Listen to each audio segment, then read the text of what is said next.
This has been a presentation of ESPN, the worldwide leader in sports. For more, log on to ESPN.com, a part of the Go Network. Go. With the most exciting words in the world of motorsports. In this 34-race track for the NASCAR Winston Cup, there's a delicate balance of driver, car, and team when looking for the narrow edge of victory. Well, I've been talking to a friend who told me this circus never ends.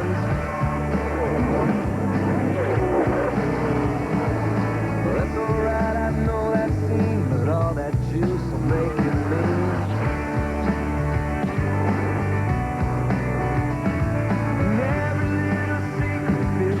Grabbing in your soul, and you find yourself leaving, and it's all under control. You're going too fast to hold the cost, you're trying to get back what you never really lost.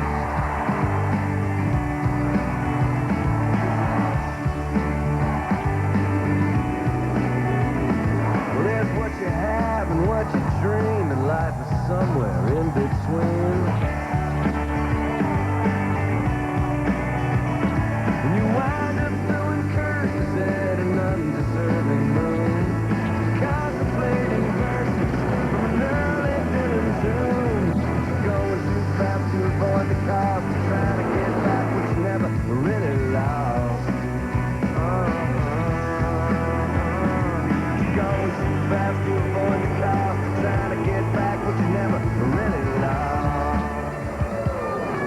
It's NASCAR's oldest superspeedway and a place that can make heroes out of newcomers and can humble the most experienced veteran.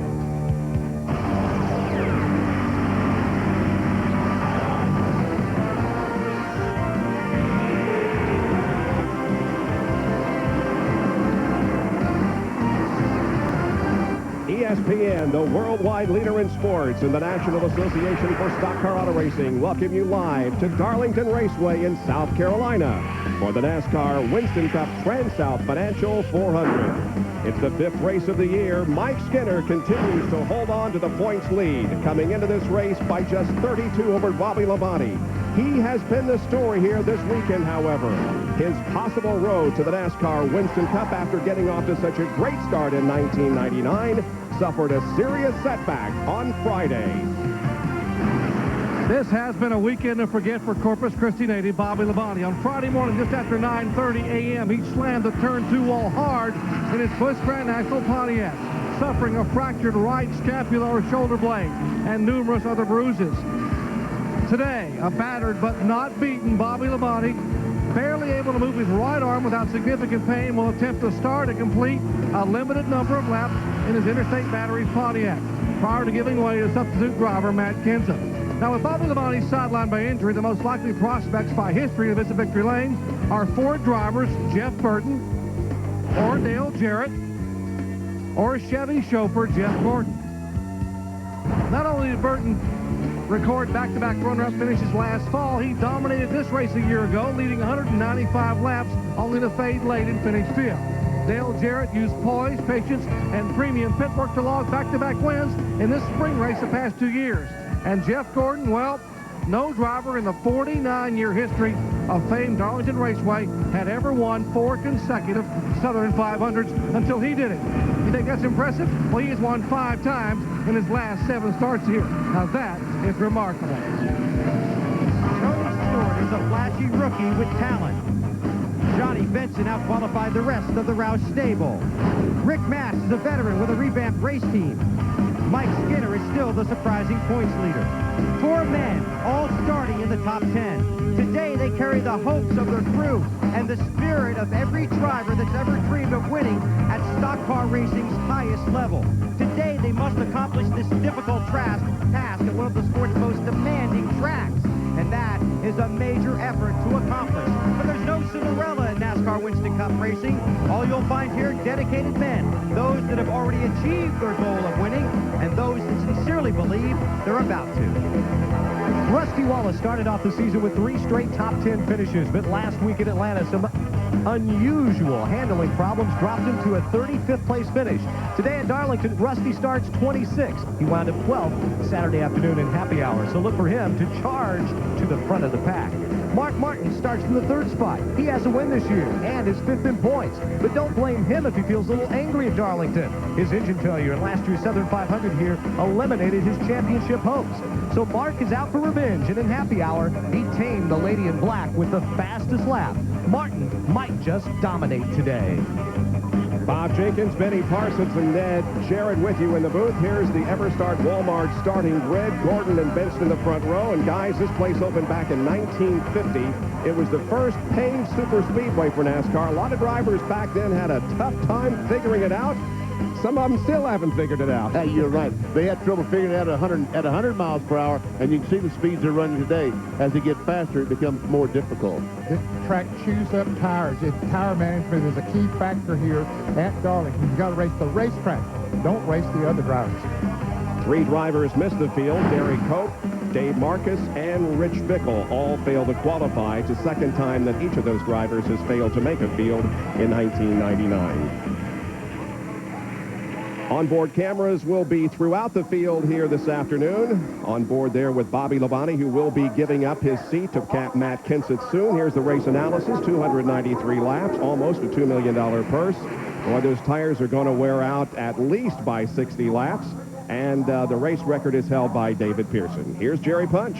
Because of the concern over tire wear, NASCAR is considering a possible caution flag around lap 30 if the yellow hasn't flown earlier. Now, that caution flag could play right into the hands of Bobby Labonte if, and I would say if, he could last that long. We are again battling weather. We did last week at Atlanta, and we have apparently some weather moving in on us. It's a narrow band of showers, however, that if it does occur at all, will only last for a brief amount of time. But that's the reason why we are accelerating the start here this afternoon of the Transouth Financial 400. We had heavy storms overnight about 2:30. Everybody was awakened by thunder and lightning. Let's hope we don't have that level of activity here this afternoon. The field moves out of corner number 4, looking for the green flag in the beginning of this 5th race of 1999. Here we go.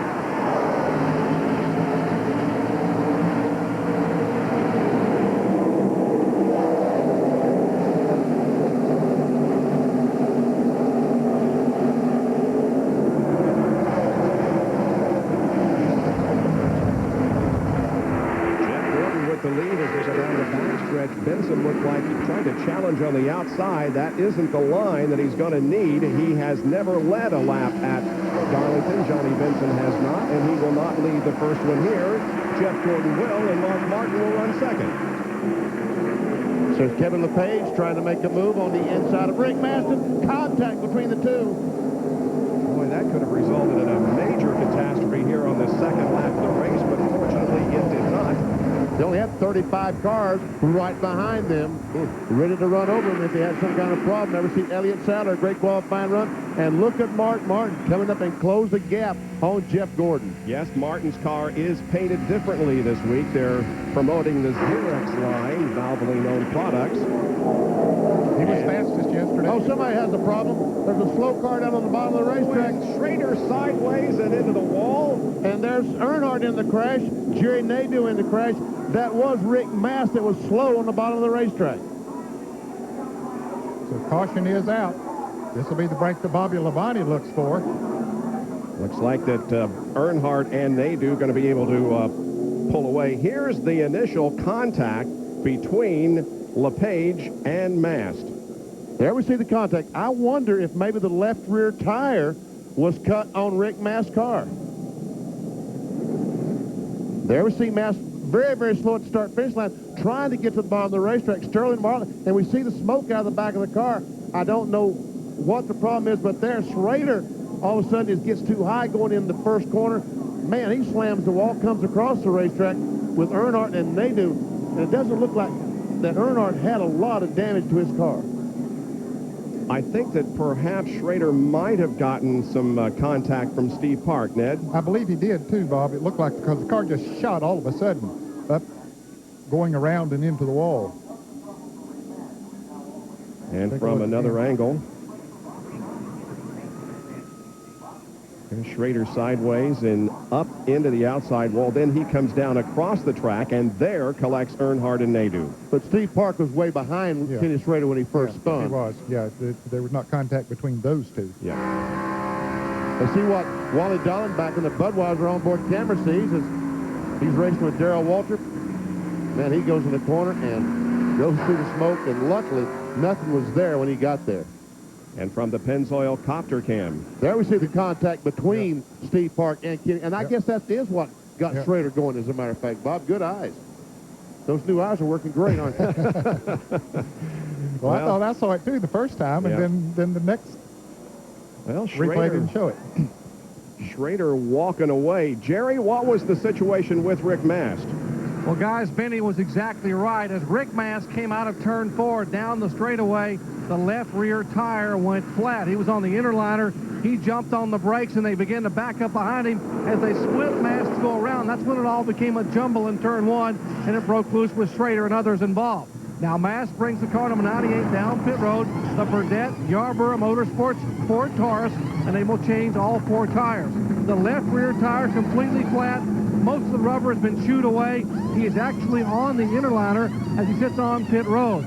Changing left side tires, Mast and his crew still looking for a sponsorship, a 10th at Daytona, a 16th last week at Atlanta. They were hoping for a great run today. There is some sheet metal damage in the left rear, but now they make sure they get it completely serviced, and he is down and away. Let's check in with John Kernan. They just got the word 1 lap to go, and Bobby Labonte has decided not to come onto pit road to make the driver change with Matt Kenseth. What they had wanted to do was waited for the field to close up as close as they could, and then they were going to come in. But then they got the word that now it is 1 to go. Bobby says he feels fine. He's just riding around out there. The car feels pretty good. And Matt Kenseth waiting. He will go into the car, in the 18 car, in the next available opportunity. Labonte is hoping to get a caution again soon. And I think right now, Bobby Labonte is waiting for the rain. As you look over towards turn 3 and 4, it's dark over there. That's where the weather comes into this area, and it looks like it is going to rain. And if it doesn't, Bobby Labonte made a serious mistake. But right now, I think he's waiting for the rain to make that driver change. You know that he has to be in pain because of the broken shoulder blade that he suffered on Friday, but he's staying out there as long as he can. Of course, the most important thing was just to start the race and take the green flag, because he will now earn points wherever that car finishes. So we're a half a lap away from getting the green flag and a resumption of the race once again. Jeff Gordon, Mark Martin, Johnny Benson, Mike Skinner, and John Andretti are the top 5 as they'll get the green flag at the start of lap number 4. Has to be the start of lap number 6. Oh, Our score monitor isn't working properly right now, Bob, so pay attention, pay attention. Boy, a tough break for Rick Mast, huh? He had his best start ever here at Darlington, a 6th, but all that is for naught now as he is back at the rear of the field once again. But he has a good race car and is very patient. He can get back up through this. And here we go once again as the green flag comes out.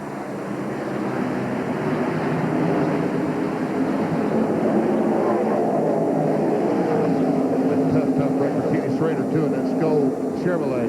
It's been rough luck for that team the past couple of races.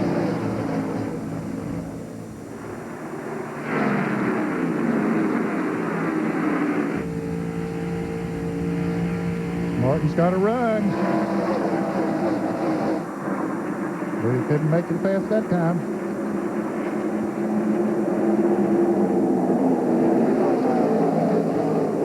Everybody pretty much in single file through about the first 20, 25 positions. In fact, almost all the way down through the field, we have single file racing. Everybody trying to be patient and take it easy in the first few laps.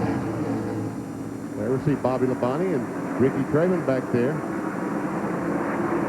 Jeff Gordon with 5 wins in the last 7 starts at Darlington, leading again, but Mark Martin is right on his bumper. Right along with Rusty Wallace, the Miller Lite onboard camera.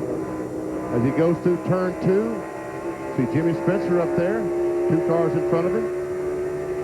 Kenny Wallace just ahead, and for a taste of the race, let's check out some onboard telemetry courtesy of Brian from Rusty Wallace. Down to about 142 miles an hour. Tries to get to the inside of Kenny Wallace, his brother. Well, he'd have a great run off turn 4, but he could not get past. There we see Jerry Nadeau on the bottom of the racetrack. Looks like he's going to the pit area after that crash he had on the second lap. And he came down the front straightaway very slow, and he continues to go slow down the backstretch. A lot of damage to his car. So Rusty Wallace on the bottom, you see the brake indicator means that when he goes down the straightaway, he's going to touch the brakes. We'll see how much brake he uses. Really not much, because right now they're holding him up a little bit. He isn't running at top speed. Here's Jeffrey Bodine, Chad Little, and Dale Jarrett, who is on the move. Jarrett started back in the 21st position, takes the spot away from Chad.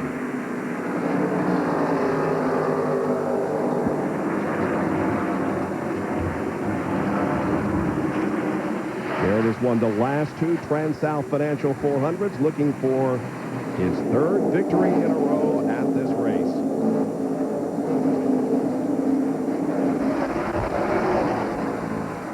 Jeffrey Bodine continues his great running in 19. We see some damage to the left front fender there. Let's see what happened. There we see Kenny Irwin, the Hamilton Texaco car, going by Jeffrey Bodine. Go down in turn 1. Ooh, that was close. Yeah, a little bit of contact there. And Bobby Hamilton just goes by both of them. Jeffrey Bodine has run very well all season long, but his finishes do not indicate that. He's had 3 DNFs out of the 4 races, but certainly does not indicate how well that team, the new team owned by Joe Bessie, has gotten off to a good start in 1999. There we see those dark clouds back behind 3 and 4, turns 3 and 4 here at Darlington Raceway, as Elliott Sadler gets a challenge now from Kenny Irwin down the front stretch. Irwin falls back. Follows Sadler. Meanwhile, up front, it is still Jeff Gordon showing the way over Mark Martin. Johnny Benson is running 3rd, followed by Kevin LePage and Mike Skinner. The top 10, John Andretti, Phil Elliott, Jeremy Mayfield, Jeff Burton, and Tony Stewart. Well, I live out here on a little old farm. I got a pickup, 2 tractors, a mower, and a little old boat. Everstart battery in every one of them. One in that old pickup's been in there over 4 years. Starts right up every morning. Everstart. All the cold cranking power you'll ever need. No matter if it's 100 degrees or 0 outside. Starts every time. Everstart. The name says it all.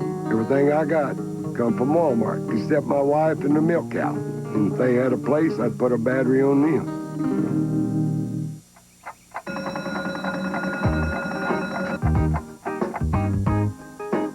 A big pressure coming in from the west. That's going to bring in that great big sunshine. That's your big forecast. Now, get out there and make it a big day. It's easy to spot someone who rides a Yamaha Roadstar. With its huge 1600cc engine, it's more than the world's biggest V-twin cruiser. It's the big stuff. It's perfect for those little rides into town. It's the big stuff. You change your oil every 3,000 miles, right? No, do you? You push it. Now you're so busy you try to squeeze another 1,000 miles out of your oil. Or more. Well, squeeze this. Just to do it yourself when you have the time. Reformulated Quaker State. Protection beyond 3,000 miles under any driving conditions. Anybody say insurance? It's been tested. And unlike that lazy uncle nobody really likes to talk about, it works. So go get some. Quaker State. Sensible technology. What more do you need to know? Sure is out to clear things up with Sure Clear Dry. Looks like a white solid. Yeah, but it's clearly better. Because when you put it on... It's clear. So what could you do with Sure Clear Dry? Lift up my arms. Pulse it in. Sure Clear Dry. Sure protection for the real world. Is your dandruff sending the wrong signals? Get Selsun Power. Doctors recommend Selsun Blue #1. So don't send the wrong signals. Get Selsun Power. ESPN's live coverage of the Transouth Financial 400 from Darlington being brought to you by Yamaha, makers of the radical YZF-R6 sport bike and the new 1600cc Roadstar Cruiser. By Quaker State for protection beyond 3,000 miles under any driving conditions. And by Everstart Battery, all the cold cranking power your truck, car, boat, or mower will ever need. Available at Walmart. And you can see the dark clouds once again that are very close by beyond turns 3 and 4 here at Darlington. But right now the rain is staying away. The race continues, and Jeff Gordon continues to hang on to the lead over Mark Martin. And he's got himself a pretty good lead, Bob, a little more than a second. Quite a gap back to second place Mark Martin, and then a huge gap back to third place Johnny Benson. In fact, it's almost 2 seconds from Gordon back to Martin, and more than 3 seconds back to Benson.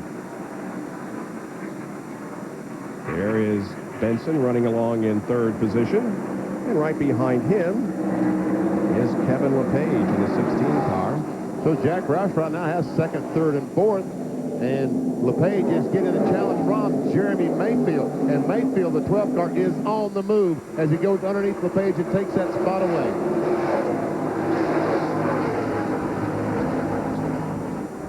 .31 car of Mike Skinner dropping back just a little bit. He's lost a couple of positions. John Andretti in the 43 and Jeff Burton in the 99, both ahead of him now. And up to challenge Skinner next will be Tony Stewart. Meanwhile, Jeff Burton has his eye set on John Andretti, but no longer he takes that position away. So that moves Jeff Burton up to 6th place and puts Andretti back to 7th. John has an update on Dale Earnhardt, who was involved in that early crash. Earnhardt pitted. It was just sheet metal damage. They changed tires, put in some more fuel. But the important thing that was damaged, the grill. The crew says they're going to have to fix that under the next caution. Also, Jerry Nadeau lost several laps on pit road as they fixed the toe out on the right front of that car. Now to the front stretch and Bill Weber. And they work on the Skoll Chevrolet of Ken Schrader, who's talking it over with crew chief Sammy Johns right now. We just got back from the infield medical center. Obviously very distraught. Kenny, what happened? Something happened up front, and everybody started checking up. Steve, I guess it was Steve Park out in the back of us, but not a lot he could do. I mean, you start running out of room in the back, and got into us, got us turned. Thought we had it gathered up, but didn't make it. It's in pretty bad shape. Yeah, I think they're going to be able to get it back out the way they're talking. Looks like it's mainly just bolt iron items, plus a whole lot of them. Okay, he's able to smile, but he's very disappointed. Indeed, he should be after being involved in an incident very early in the race. In fact, on lap number 2. Good racing going on back in the pack here, Bob, from about 10th to 20th position. There's Bill Elliott, Dale Jarrett, as Dale moves on the inside of Bill. He's been moving up through the pack pretty good. He started 21st and now up, I think, to about 11th or 12th. See, Mike Skinner has now dropped back to the 10th spot, and then we see Dale Jarrett going by Elliott to take over the 11th spot. Jerry, Skinner has lost some positions here recently. What's going on with him? Bob, everyone made changes this morning anticipating a green racetrack, meaning the car would be very, very tight. But apparently Mike's car is just significantly tight now. The car is pushing up across the racetrack. The Winston Cup points leader started 4th and is now trying to hang on to the 10th spot. When he goes in the corner and turns the steering wheel, he almost has to cross his hands over to get the car to stay. And he's riding right up near the wall, so you don't need to slip much or you'll be right in the concrete. Skinner off to a great start in 1999, has the points lead, but he has been 26th or worse in all 5 starts here at Darlington and has never finished in the lead lap here. And I tell you what, he has something very, very valuable to protect, the NASCAR Winston Cup points lead. And that's one reason, as this car is difficult to drive right now, that he's being as careful as he can be. He's just about to drop out of the top 10. Dale Jarrett is challenging him for that position. Right now, Skinner is holding off the challenge. Yeah, he ran that high line. Look at Skinner going up, hoping the bank will help that pushing problem as he comes off the corner. Now Jarrett has a run, but Skinner holds on to the spot. See Michael Walker back there. 10th, 11th, 12th, 13th. Joe Nemechek back at 14th.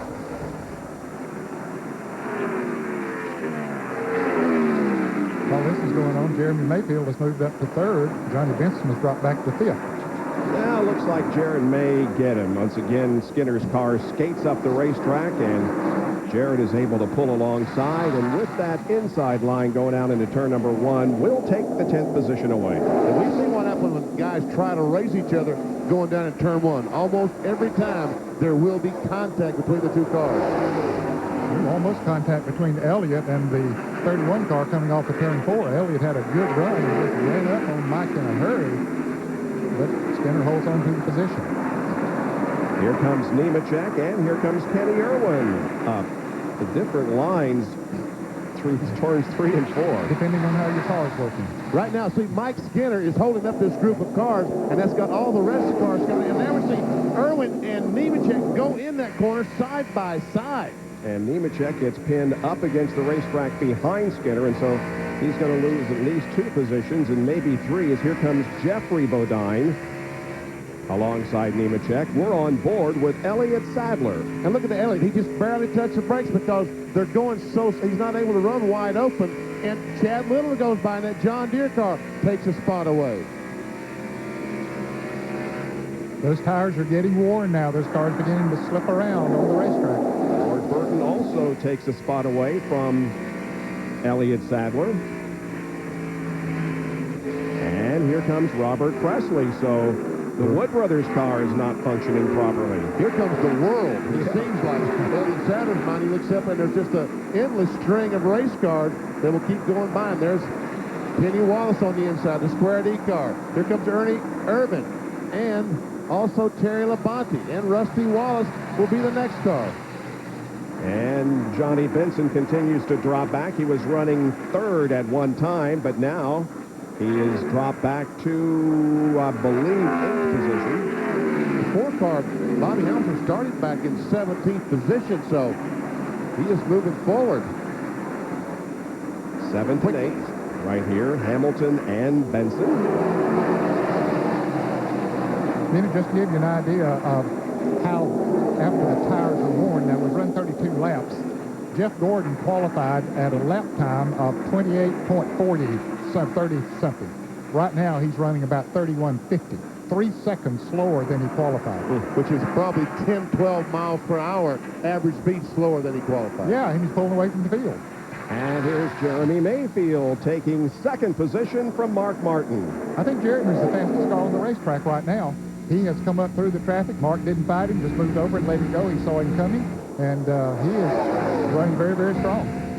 Bill Weber, what's going on with Elliott Sadler, who continues to drop back? Very loose, very, very loose in the middle of the turns and getting into the turns. His car is very loose. They're encouraging him to hang on as hard and as long as he can. They believe there's going to be a caution here in a few laps, perhaps for tires, perhaps for weather. And it's going to be a question as to which it is for, because it continues to get very, very dark here at Darlington as the black clouds move in. But right now, the race continues under green as 34 of 293 laps have been completed. Jeff Gordon leads Mayfield and Martin. Think you would get Mr. Smith and enjoy your new car.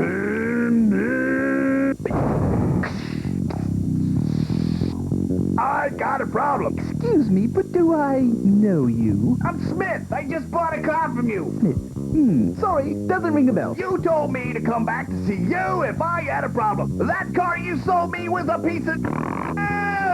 I guess I should have gone to the all-new Crown Ford. Crown Ford. We won't leave you hanging.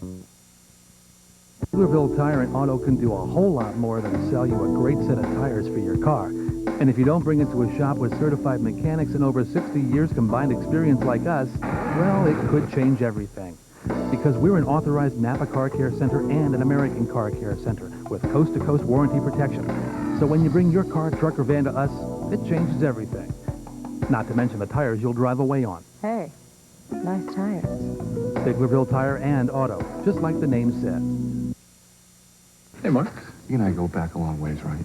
Yeah. You're my best friend. Well, I have something for you. It's number 62. No, I can't. Please take this. This is number 62. Number 62. I'm going to cherish this for life. Thanks. No, thank you.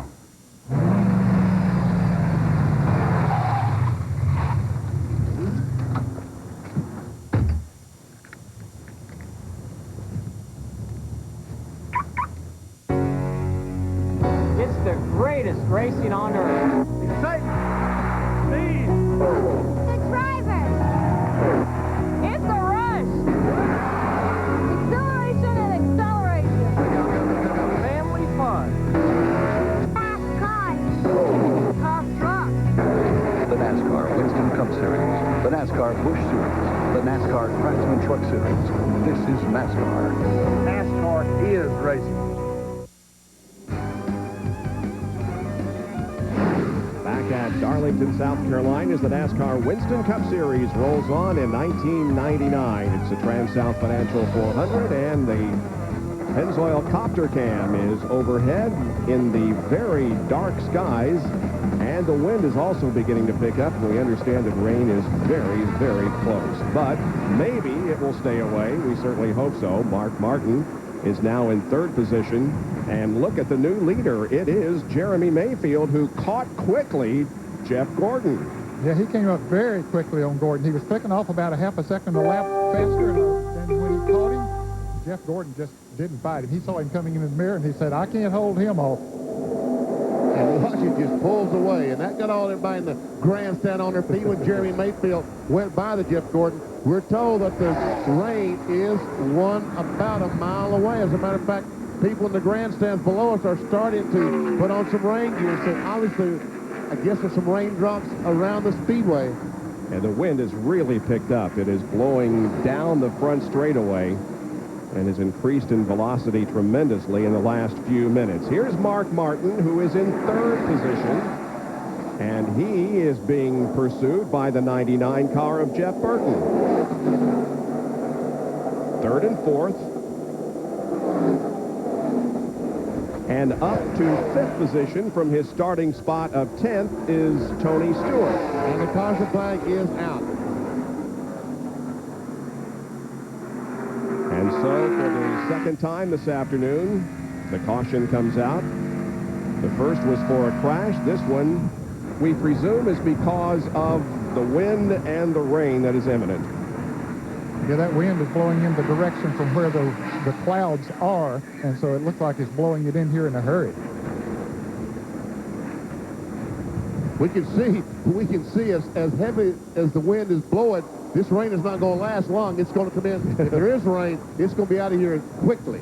Well, in watching the radar this morning, we told you about the tremendous line of thunderstorms that moved through about 2:30 this morning. The radar indicated there would be another squall line through here sometime this afternoon, but past that, it was all clear. And so this should be a very fast-moving line of storms, and when it is out, then hopefully we'll be finished with the rain for the rest of the day. You can see that there are some clear skies in areas around the track. And now you know that these guys will pit because it's early in the race, only 42 laps completed. It doesn't matter if it rains or not. They need to get in and get those tires. As a matter of fact, there we see Jeremy Mayfield coming down to the bottom. All the cars on the lead lap will be making pit stops, changing those tires and adjusting those chassis. What a great break for Mike Skinner, Elliott Sadler, several drivers. Jeremy Mayfield leads them down. Jeff Gordon right behind him. Let's go to Bill Weber. Well, Jeremy Mayfield has told his Mobil 1 crew that his car is very good. They don't anticipate any changes here, except, of course, they'll get 4 fresh tires and plenty of fuel. So the right sides will go on. He's come to a good stop, gets a drink. They're telling these guys the rain, a big swath of it is coming, but then it should clear out. They told Jeremy he's got plenty of room to get out. Jeff Bodine is pitted in front of him. Left side tires going on, bolting on the lug nuts, and Jeremy Mayfield's on his way. He stalls it. He stalled it. Here's Jerry Punch. Right side and left side tires already on the 24 car. It's a 24 the 6, then the 99 in that order. Routine pit stop down here. And likewise, the crews have been told by NASCAR officials we could expect the bottom to possibly drop out in the next few minutes. Still on pit road, the 31 car. Now Mike Skinner down and away after a major chassis adjustment. Remember, he had a car that was so tight he couldn't drive it. Let's go back to John Curtis. On the backstretch, Ernie Irvin is in. You get 4 tires, fuel. Also, the car is just a little bit tight, so they've got 1 round up on the track bar. Already the guys pitted on the front stretch have gotten their service and are making their way as Ernie's team has a pretty good stop, but he is back out there. We're still waiting for Bobby Labonte to come on to pit road. They have decided, since everybody else pitted, he'll come in next time by. He stayed out to lead a lap and possibly pick up 5 bonus points. Plus the fact that put him at the head of the pack when he comes in, as opposed to back in the pack, gave him a lot more time to make that driver change if they choose to do that. Yeah, Brett Bodine overshot his pits coming in, had to back up and there Dale Jarrett was coming out of his pits. They were about to collide. Brett still couldn't get in there the way he needed to, but at least they changed the right side tires. Now we see him coming back in to change the left side tires. Now we see Bobby Labonte's pit crew getting ready for the Interstate Batteries Pontiac to come in. Brett Bodine back in, Bill. And you guys saw it and called it, so Brett comes back in for left side tires. It begins to rain harder and harder on the front stretch. Brett heads back out. Remember, pit road will be even more slick now. And we see the guys putting the tarps on pit road. You keep trying to keep those pit areas dry. John Kernan. Bobby Labonte comes into his pit. He's already got the belts off. The window net is down. Matt Kinza standing there. They will make a chassis adjustment as Bobby gets pulled from the car. He said he felt all right. Now Matt will go into the car. They'll have to get him belted up, hook up the radio, and make sure that they do not lose a lap as the rain starts to come just a little bit harder right now. But Labonte has gotten out of the car. Kenseth is inside, and they should have no problem getting him strapped up, hooked up, and ready to go without losing a lap. You see Bobby Labonte looks like the pain of him jerking him out of that car. He almost went to his knees when he stood up on pit road. Just the guy almost grabbed him by the shoulder to pull him out of that car. See Earnhardt making a good stop, and there we see the grill that John talked about. There is Labonte with the broken right shoulder blade. Looks like they're going to stop the cars over here on the front stretch as they continue that over there. But those cars are on pit road. I think they need for them to finish what they were doing before they stop them. But they are bringing them to a very slow crawl, at least over here on the front stretch. There's Mike Helton, the minister that follows the circuit, talking to Bobby Labonte. I'm sure it's tough for him to climb out, but with that injury that he received, it kind of makes it easy. I said Mike Helton. It's Max. Max, yes. Helton. Mike Helton works for NASCAR. Yes. All right, down to Jerry Punch. And Ned, the reason they're going to stop them right here at the end of pit road is NASCAR has told all the crews to get to your car as quickly as you can with a tarp to cover it. They know this rain may not last very long, but it is expected to be a downpour for just a few minutes, meaning they don't want to get water in the car or in and around the engine compartments. They're going to try to cover them as quick as possible. Let's go back over to John Kernan and talk with Bobby Labonte. Bobby, very gutsy performance considering the amount of pain. What was it like? Well, I tell you, they worked on me earlier today, and they got the paint where it was really pretty good. So, you know, just racing the racetrack, that's what we're supposed to do here. So, you know, wasn't really hurting that bad when I got in the car. So, you know, hate to get out, but got to. So I guess you couldn't shave this morning because you can't get your right hand up, huh? Nah, I could have worked my left. I really didn't want to, though. Thanks a lot, Bobby. We may see a bearded Bobby Labonte here before long. Well, there you can see the tarps have been brought to the cars, and the raincoats are out here at Darlington, as at the end of 45 laps, this Transouth Financial 400 is stopped by rain.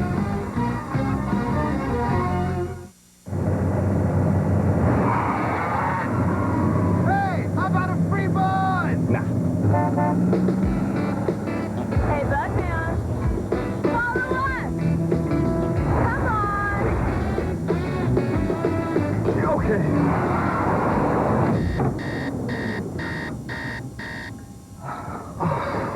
Not so good. Watch out for the convertible. The rigid 10-inch table saw powers through even the toughest hardwoods. The oscillating sander converts from spindle to edge belt sanding in seconds. Engineered for power and precision, each and every rigid tool carries a lifetime warranty. But when it comes to something with even more power, Rigid's got that too. Rigid, available at the Home Depot.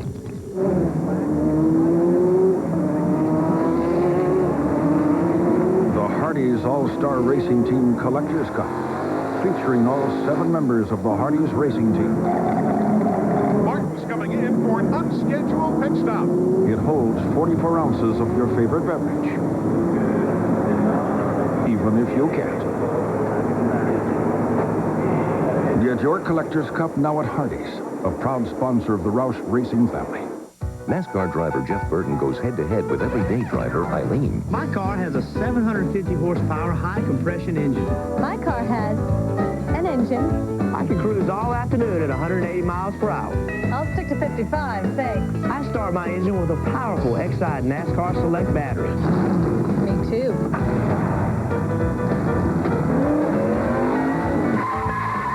Thanks. The Exide NASCAR Select battery. It's not just for race cars. Tonight at 8 Eastern, 5 Pacific, National Hockey Night heads out to the desert as the Los Angeles Kings take on Jeremy Roenick, Keith Kachuk, and the Phoenix Coyotes. A full national telecast on your worldwide leader in sports. For more, log on to ESPN.com, part of the Go Network, go.com. Rain has brought the activity to a halt here at Darlington. How windy is it?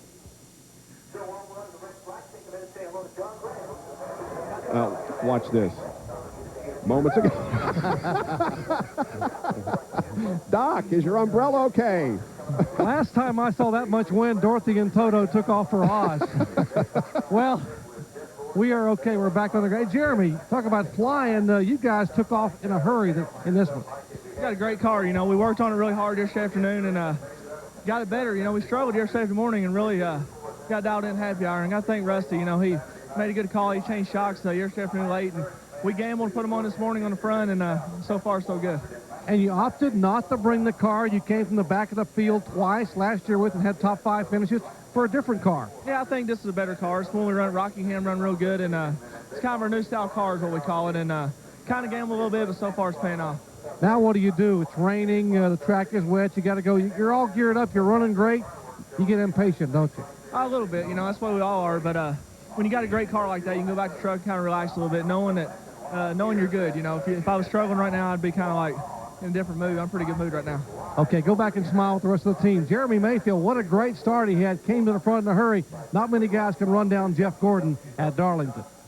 But overall, 1999 has not been good to Jeremy when you can compare it with a year ago. A year ago, he was second in points. He's 14th this year. And his average finish this year, 19.5. Last year, it was 6.3. But you just have a feeling that things are going to improve for Jeremy. Yes, he has run good this year. Just had a little tougher luck than he had at this point last year. Well, when the rains came, it scattered some people, including the drivers. Here comes Robert Presley running for shelter.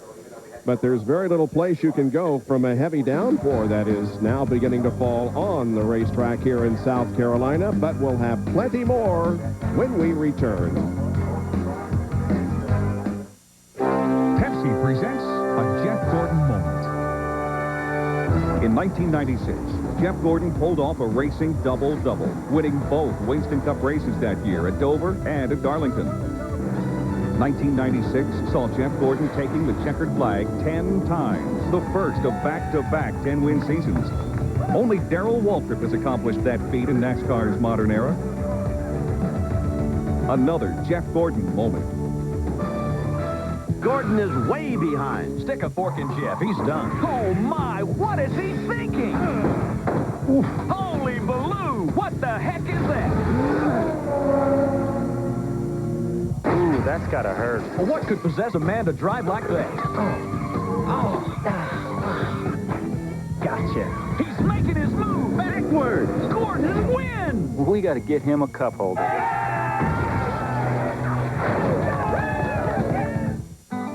They come to us for many reasons. Because we save them money on what they need with their everyday low price. Because we help them solve their problems and get them back on the road. And because we stand behind the parts we sell with a warranty that's good at more than 2,500 stores coast to coast. Fact is, people everywhere come to us because we're AutoZone, the largest auto parts retailer in America. And there's just no place any better. EA Sports presents Cyberdale.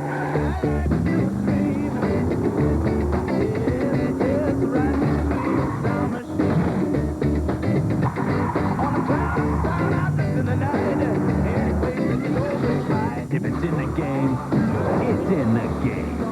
NASCAR 99.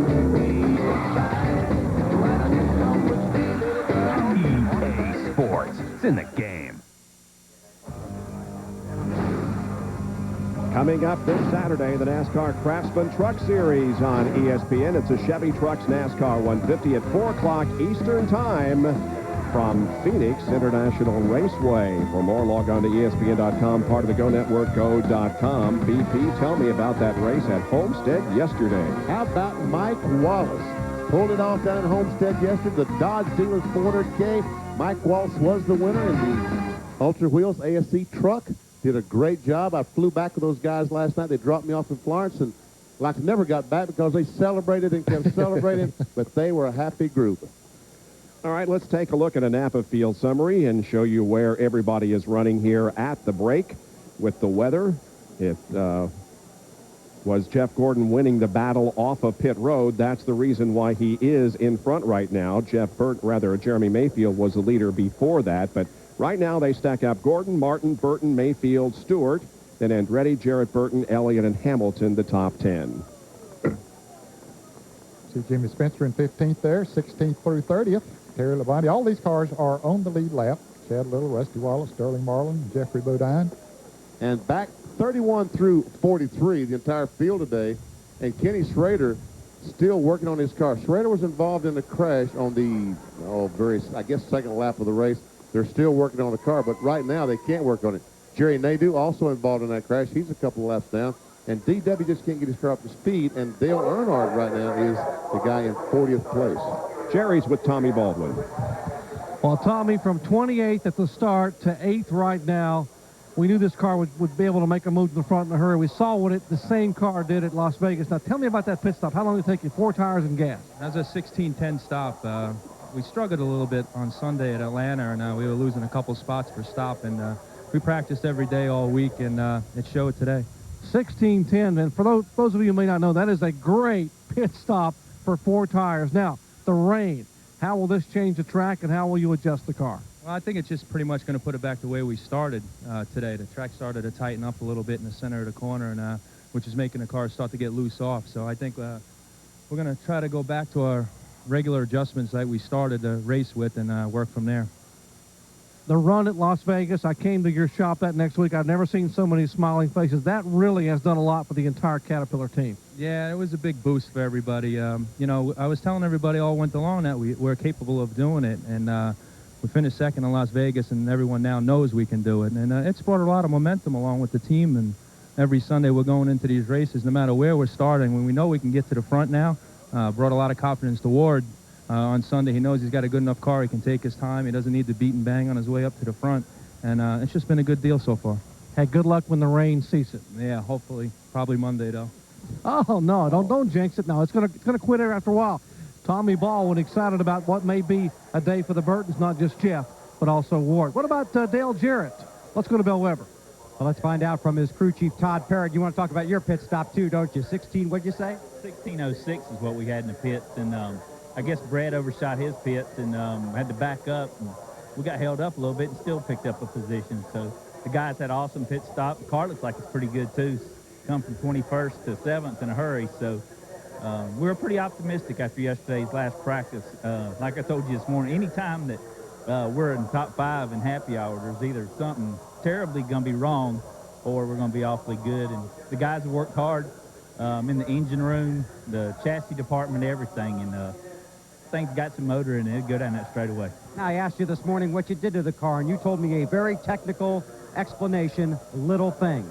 Little things, you know, little things add up to be big things in this sport. And, you know, we made a few track bar changes and a little bit of bike, air pressure, and car seems to be pretty good. A little bit free right now, but we made an adjustment that ought to put us right where we need to be. I want to take you back to last week for just a moment. Dale Jarrett got held on pit road for speeding.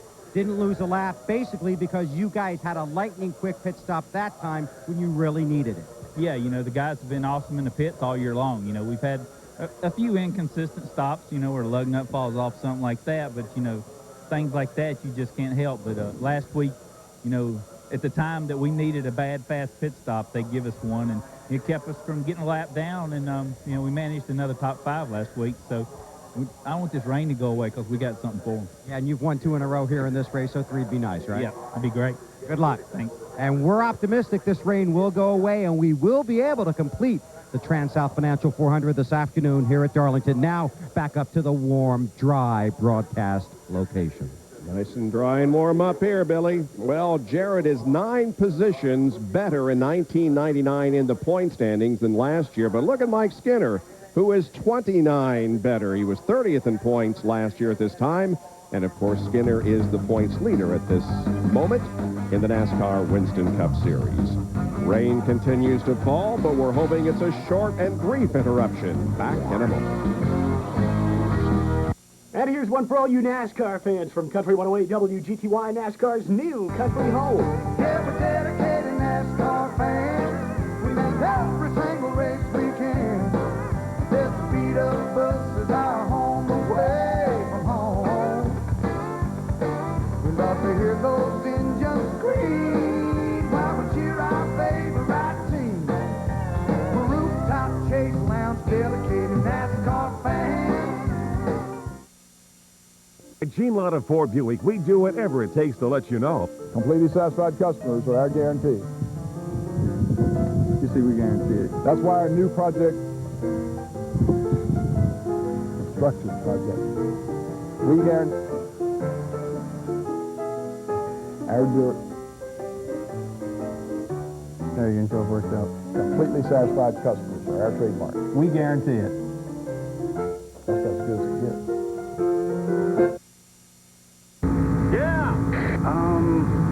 I gotta move my sister's couch this weekend. You're not borrowing my truck. It's about men, it's about trucks. Craftsman Trucks on ESPN. Before each game, I make sure everything's ready. The skate laces, the hockey tape, blood capsules. It's really simple. Put it in your mouth, bite down. The fans go nuts for it.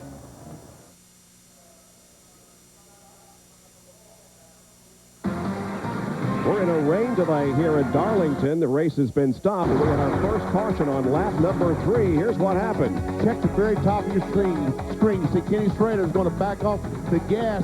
Steve Park gets in the back of him. The Schrader back and forth, and boom, in the inside wall. Still working on the car. Also, Jerry Nadeau and Dale Earnhardt involved. There we see another shot. Boom. And it was all caused by the fact that Rick Mast had a tire that was going down, and everybody scrambled to avoid him. And then, when we completed 45 laps, the rain came, and that has brought out the red flag. Here's John Kernan. I'm not a meteorologist, but sometimes I play one on television. Bob, we've put the regional radar from Florence, South Carolina into motion, and you see behind us, we've got some nasty stuff that looks like it's going to still work its way through. Now, where it ends up, that was about when the rain started. This image is about, at the end of it, is about 20 minutes old. It looks like it's about an hour loop, and it took at that time to move in an hour. Around 45, 50 miles. All morning long, it's been moving at a rate of about 25 to 30 miles an hour, and it's stayed fairly consistent. But we've also got some storms firing up on the backside of this. So after we get through here, we have probably about an hour or so window, and then we might have the potential for a few more thunderstorms to move into the area. So what was this? I heard Jerry does have an umbrella. Because we don't have one down here. Can you send one? Can you send an umbrella down, Bob? I mean, you know, look at this. Yeah. The dew's gone. Jerry, are you dry? Hey, John, I've got a one owner. I'll send right over to you in just a moment. It's slightly used, but it'll be okay. We're over here actually in the Valvoline truck where Matt Kenseth had come over to talk and visit a little bit with Mark Martin. Matt, I got to ask you, first of all, you've got a pretty good scene to uphold here. You got a guy driving with one hand that was passing cars. Now you got to get in that car and pass them with two hands. Yeah, Bobby said the car was pretty good, so that's a good sign. It was pretty decent happy hour. Said it was a little loose today, so they were just going to make one small adjustment. And I'll get a chance. I just ran that little bit there. We just made the switch, but Bobby was running pretty good, and hopefully I can do a decent job. You had to be thrilled. I know when Bobby was injured on Friday morning, we were over in the care center, and once they knew he was going to be okay, the very first thing he did was reach up with his good arm, grabbed Jimmy Makar's shirt, and said, "Go talk to Matt Kenseth." There was no one else even thought about. Well, that's flattering. I think they probably had a couple options going there, but that's definitely flattering, and it's it makes me feel good to be able to drive Bobby Labonte's car. I think they're second in points, and they asked me to fill in. That makes me feel pretty good. Now, your buddy Mark Martin, a little bit under the weather here. I understand he's had the flu all week and had a tough time even being in the car and qualifying and practice. They told me he's gone over to lay down in a motorhome. Pretty tough to be in a race car when you don't feel good. Yeah, I guess. I didn't even know that. I just got over here and he was already gone. So, yeah, there's been a couple people sick this weekend, but Mark's pretty tough. I'm sure that's not going to bother him too much when he's in the car. Can't lose. Burton. Look down to Ward Burton, who's running in 8th position. He started 28th, so he has moved up well here in the early going. Here's Bill Weber. With Ward's crew chief Tommy Baldwin, 28th to 8th. How good is your car? I think it's pretty good. We were fighting a little tight condition early on in the run, and it turned a little bit loose off, so we made an air pressure adjustment. Ward said he felt pretty comfortable going into that long run there that we're end up hopefully going as last 15 laps, but the NASCAR threw the caution a little, early for that rain, and that was a good call on NASCAR's part. But I think we're going to be in good shape. We'll probably play it by ear on this next long run here and see what we got to do next. Have a good stop? Yeah, we had a real good stop. I'm real proud of these Caterpillar guys, and it was probably a 16:20 stop. We went back and reviewed it, and a little bit slower than what I said it was, but we went, from 14th to 8th on that stop, and we can hang in there and get another good stop like that. Hopefully we can pick up a couple more spots here and then during the day. You qualified 28th. You were the last guy to get a front stretch pit stall. That could pay huge dividends later today. Yeah, it's going to be huge. We can't get our qualifying package down this year for some reason. We're going to have to work real hard on it, especially with this Texas race coming up. Ward's got to work real hard getting to the front, and it's using up a lot of the car, and it's just something we need to work on with this Pontiac Caterpillar car. Good luck. Thank you. Last year they had good qualifying runs but couldn't put the finish on it. This year struggling a little bit in qualifying, but excellent performances on the racetrack. Remember, Las Vegas. That's the same car he's in today. Yeah, they've run very well in all races so far this year. Let's take a look at 16 through 30. Notice that Rusty Wallace has moved up to 18th from 26, but on the other hand, Mike Skinner has dropped back to 23rd. It's classic tournament games that'll make you go psycho. Shots that are insane. And games that are positively upsetting. To cure classic madness, call 1-800-CLASSIC to get ESPN Classic and the greatest tournament games in history. Are you old school?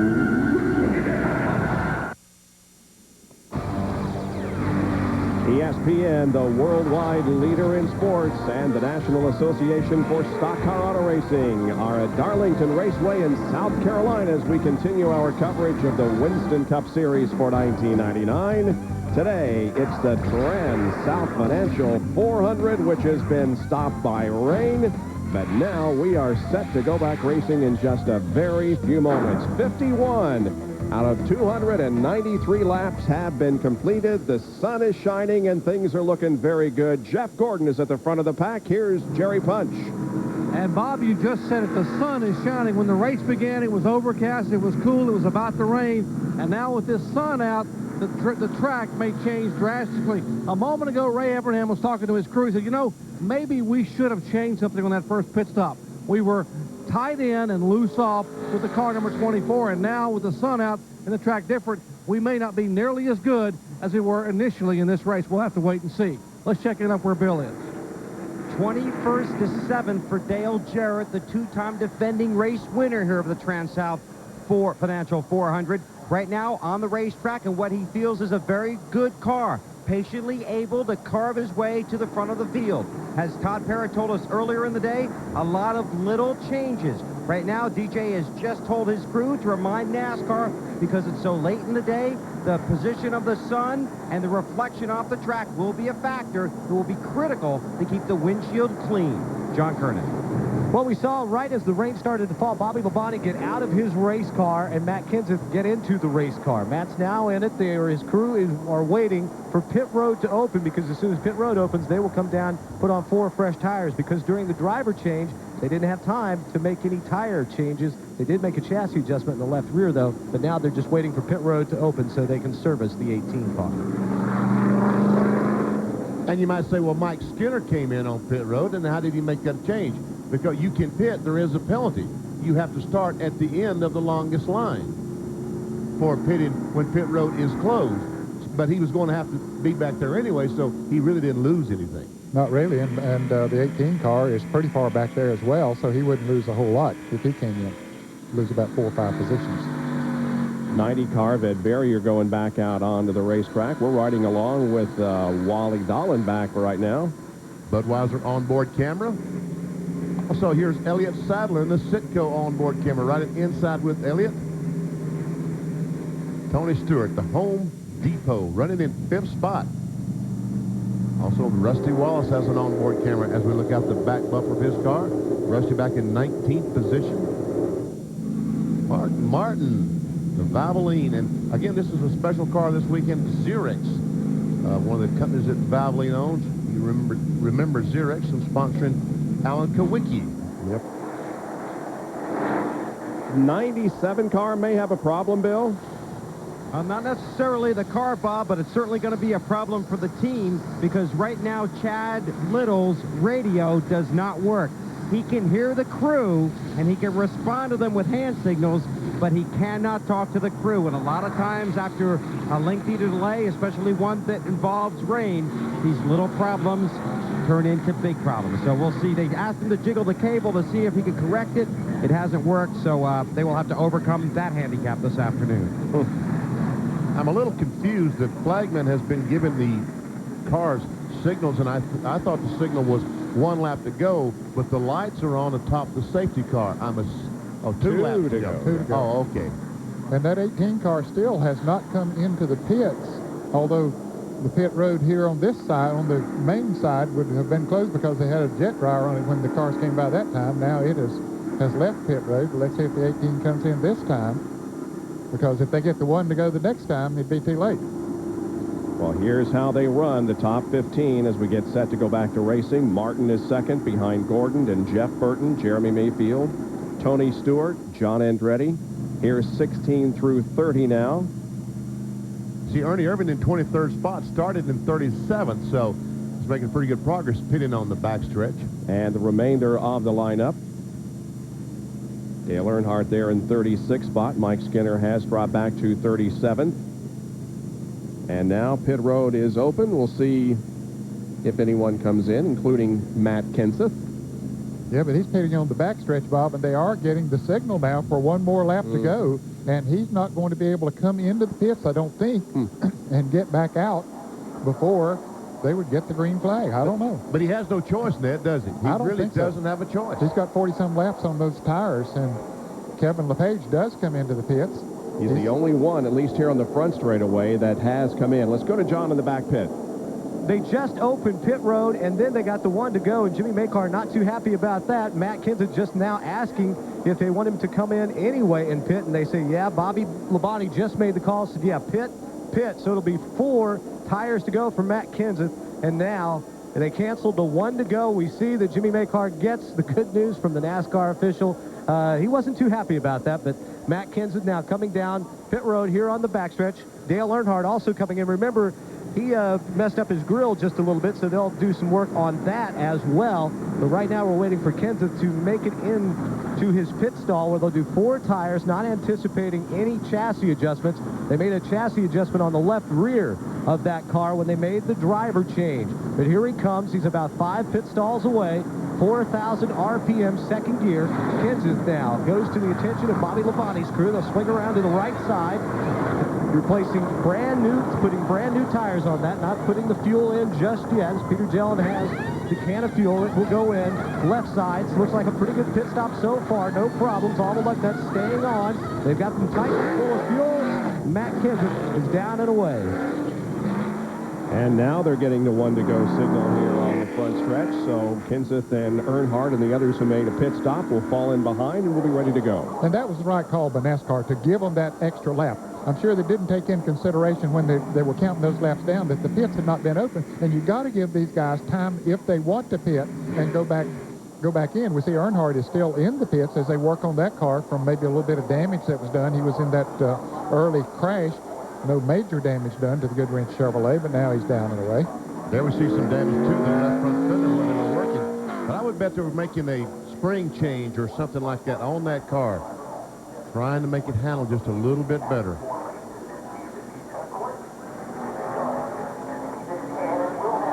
Well, 56 laps are going to be complete when they take the green flag on the start of the 57th lap. Let's hope we can get the entire race distance in here before it gets dark. 293 laps is the distance. Here's the overhead shot from the Pennzoil copter cam. And you can see the areas of the racetrack that still remain a little bit damp, but as far as the racing groove is concerned, it's clean and dry. And the pace car makes the hard left onto pit road. So almost a 3-hour rain delay is over, ladies and gentlemen. We're ready to go back to racing in the Transouth Financial 400.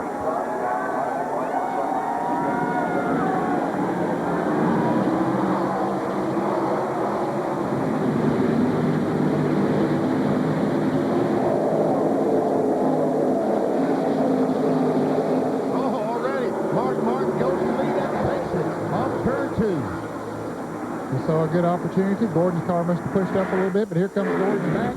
Mark wants to lead a lap, get those 5 bonus points.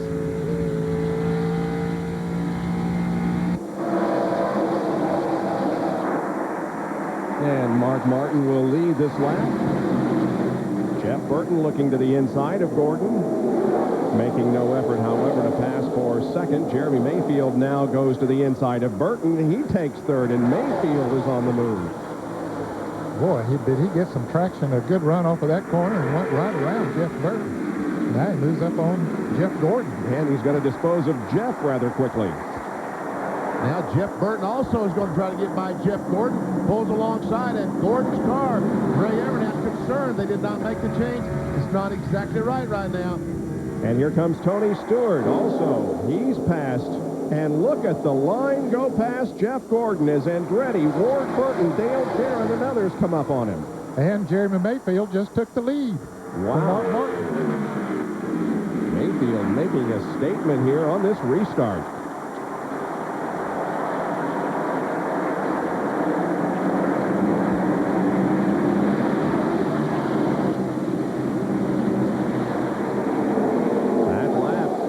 Mayfield ran 163.1, and the next best was Jeff Burton at 162.8. Burton moved around Mark Martin now and has taken over second.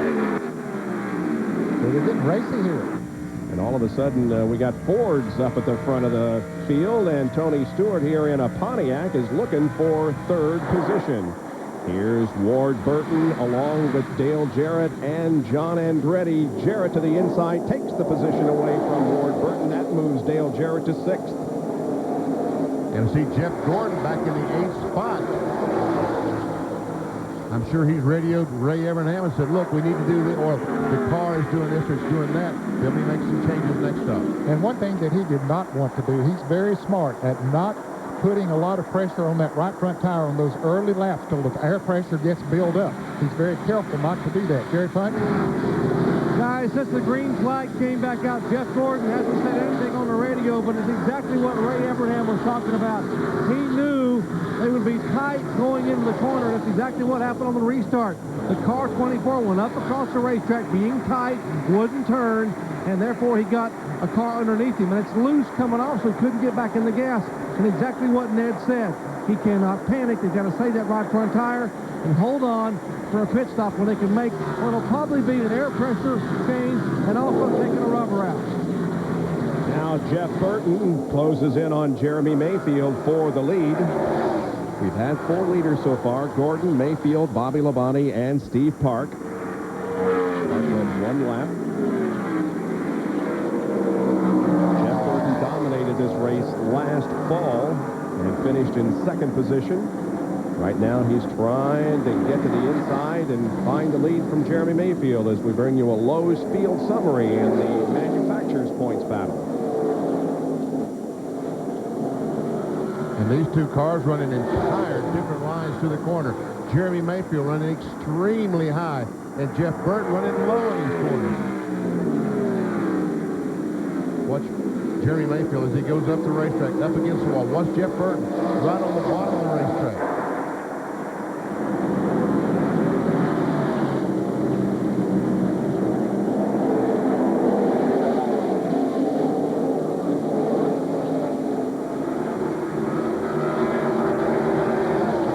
Different lines, but accomplishing the same thing.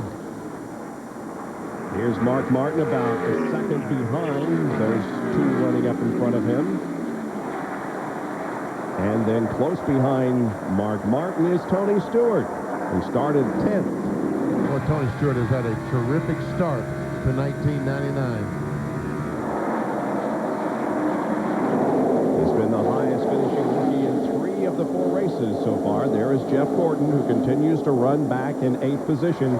And when we went back to green, Jeff Gordon began to fall back, went from a 1.9-second interval on lap 60 to now 2.8. And look at his lap times. And you can see just what Ned and I have been talking about tire wear. See lap, Jeremy Mayfield and Jeff Gordon both slowing down almost every lap. 0, 1, 2, 4, 5. And in 10 or 15 laps we checked it, it might be 31.5. Each and every lap, these tires just slow down a little bit.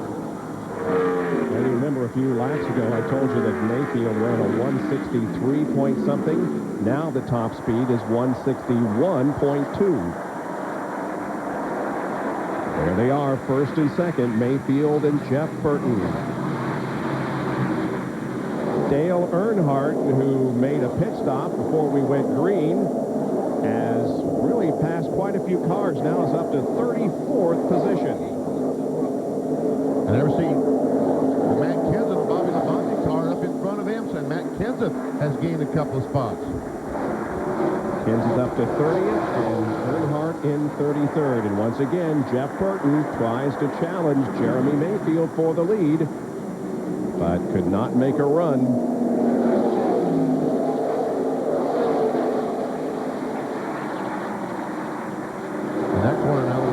To the same tracks. It's down in 3 and 4 that the line that the drivers are taking through the corner is so radically different. Yeah, they're coming up on Darrell Waltrip. Put him another lap down. And that moves Darrell 3 laps down now.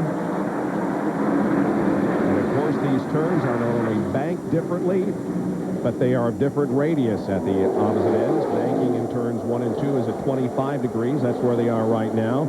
Down at the other end, they're banked at 23 degrees. Rusty Wallace picking up some positions. He is in 18th, and there goes Terry Labonte taking a spot away from him. That was the old Dale Earnhardt trick going in turn 3. The car drifts up, and the car will dive back under. What's that spot for now? 17th, 18th.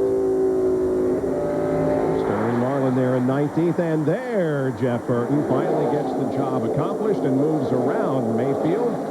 And now Dale Earnhardt is trying to pass his teammate Mike Skinner as they battle for the 32nd position, and Earnhardt gets it.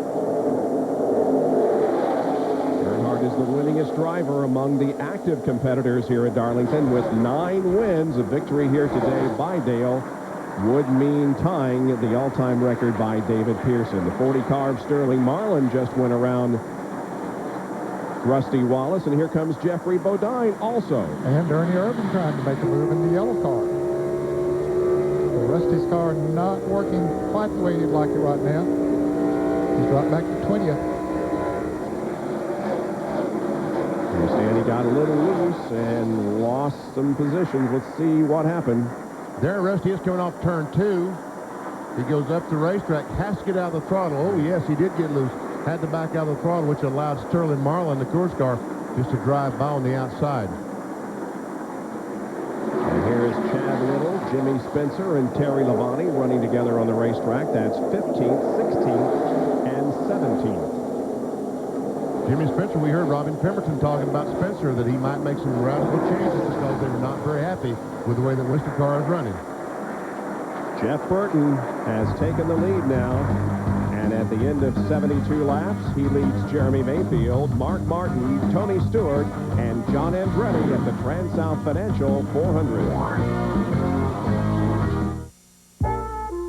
How does it feel to know you just got a Midas muffler at a great price? It feels good. Economizer Plus muffler for $29.95 and our guarantee. It's worth it to go Midas. Last time you made money in your sleep, you believed in the tooth fairy. But now, check into any Red Roof Inn with our coupon from USA Today and get $5 cash back. Plus, you get to keep all your teeth. Ooh, beauties. Call Call 1-800-THE-ROOF and save money like you mean it. What a day. I get fired on national TV. That could be worse. How could it possibly be worse, Frank? I think it just got worse. And now, Budweiser's replacement for Louis the Lizard, No. the Ferret.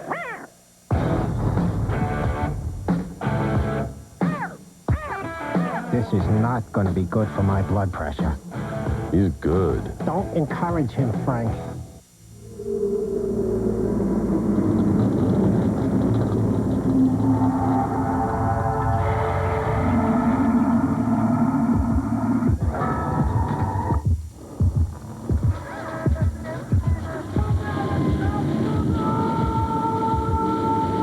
You have your weekend projects. We have ours.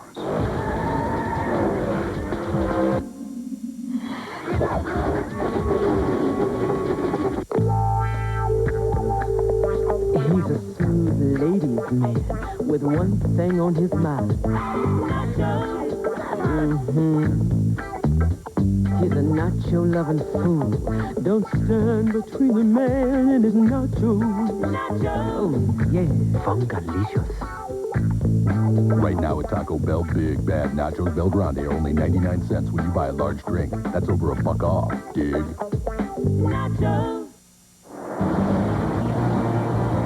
ESPN's coverage of the Transouth Financial 400 from Darlington Raceway has been brought to you by Exide NASCAR Select, the official automotive battery of NASCAR. By the more than 2,500 AutoZone stores across America. AutoZone, the best parts in auto parts.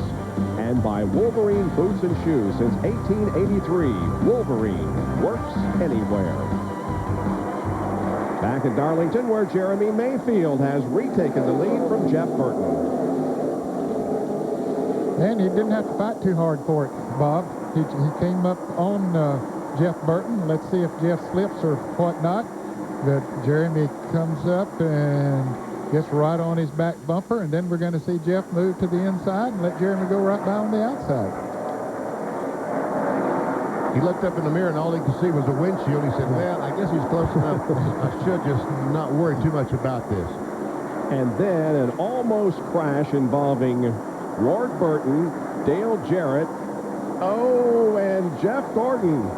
Wow. I didn't think there was room for two cars side by side down there, and there they went three.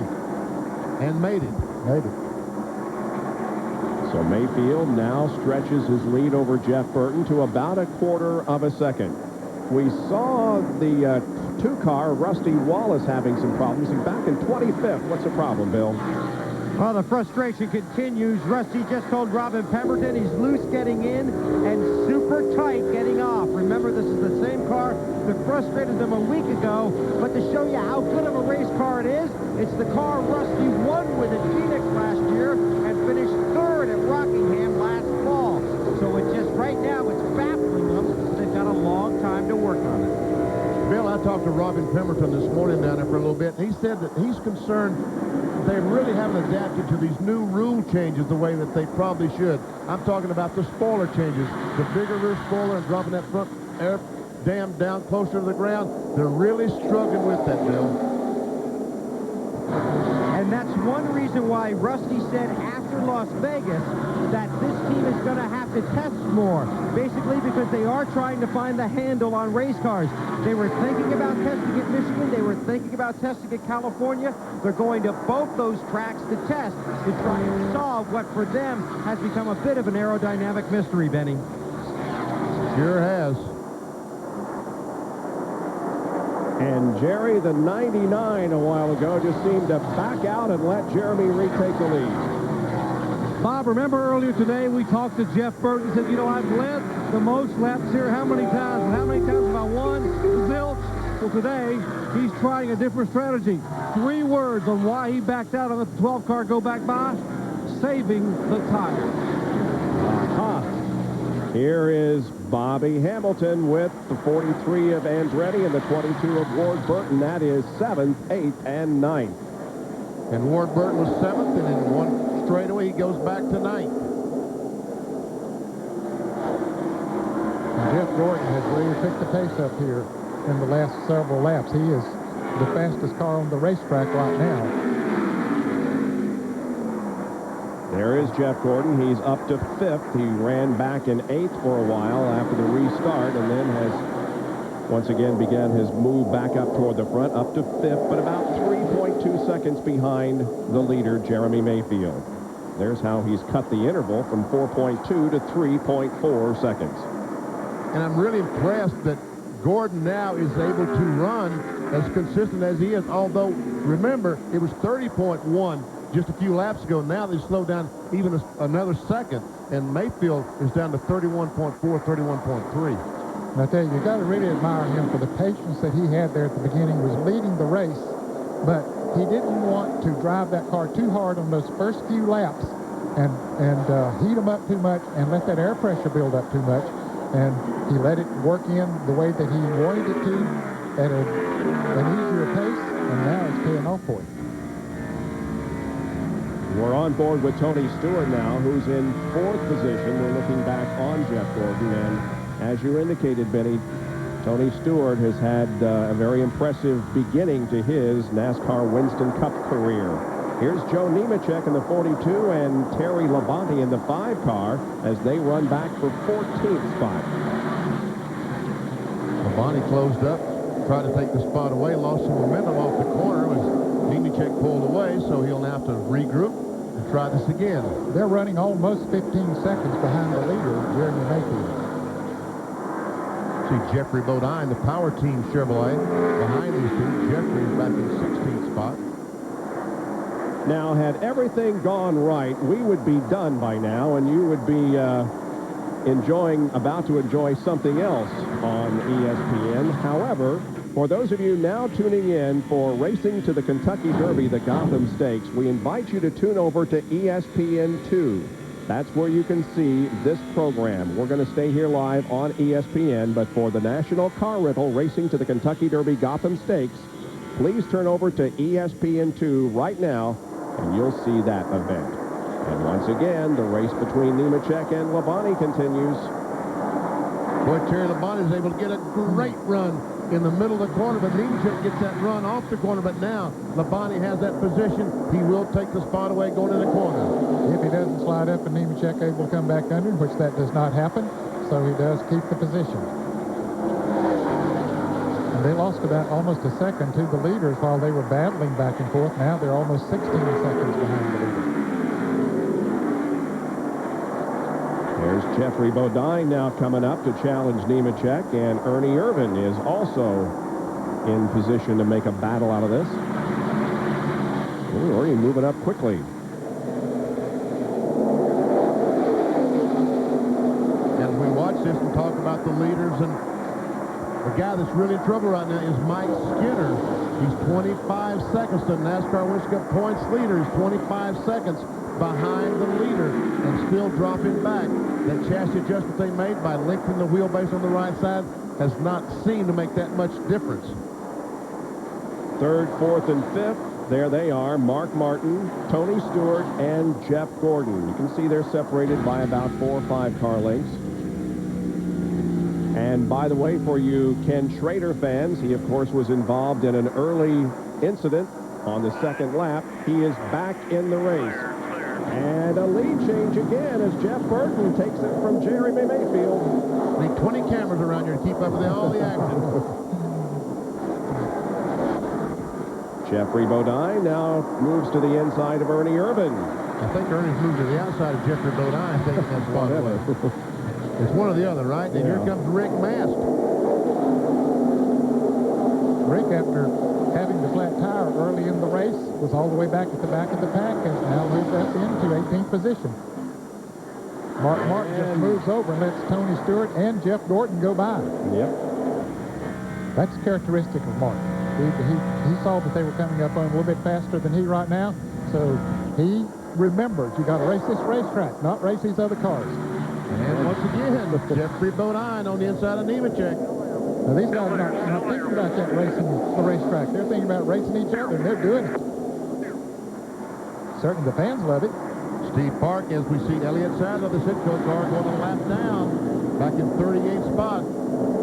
Jeff Burton goes by, Jeremy Mayfield goes by, and then these two cars look like they're dead solid even. I'm talking about the 99 and 12. They're very, very close. Neither have been able to get away from the other. If one makes just a little bit of a slip and the other one gets a run on him, he passes him up, makes a lead change. So, yes, they look to be very, very evenly matched. On board with Elliott Sadler, Rookie of the Year contender, who, as you indicated, just lost a lap. Now, a couple of former open-wheel drivers are going at it in Winston Cup. Here is Jeff Gordon to the inside of Tony Stewart, and Jeff Gordon has come to third. And he's cut that margin down. You talked about when we saw that graphic a moment ago, he was a little over 3 seconds behind. Now he's 2.6. Well, Joe Nemechek continues to drift back. Here's Steve Park taking a spot away, and Sterling Marlin will also. He's right there. Pete Simmons spotted for the 42 car.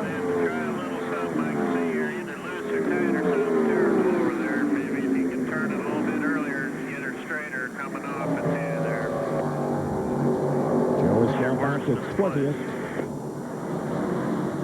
Here's Johnny Benson and Robert Presley racing for the 12th position. Now remember, Benson started on the outside of the front row, but Robert Presley takes away the 12th spot. My goodness, BP, you can't keep up with all the action. No, you can't. You got to have cameras for all these cars. Oh, that's the very, very close there. Points leader. And look at the jam of cars behind him. And they got to race hard because right behind him is the leaders. The leaders are coming up on them in a hurry. Jerry, update us on Mike Skinner.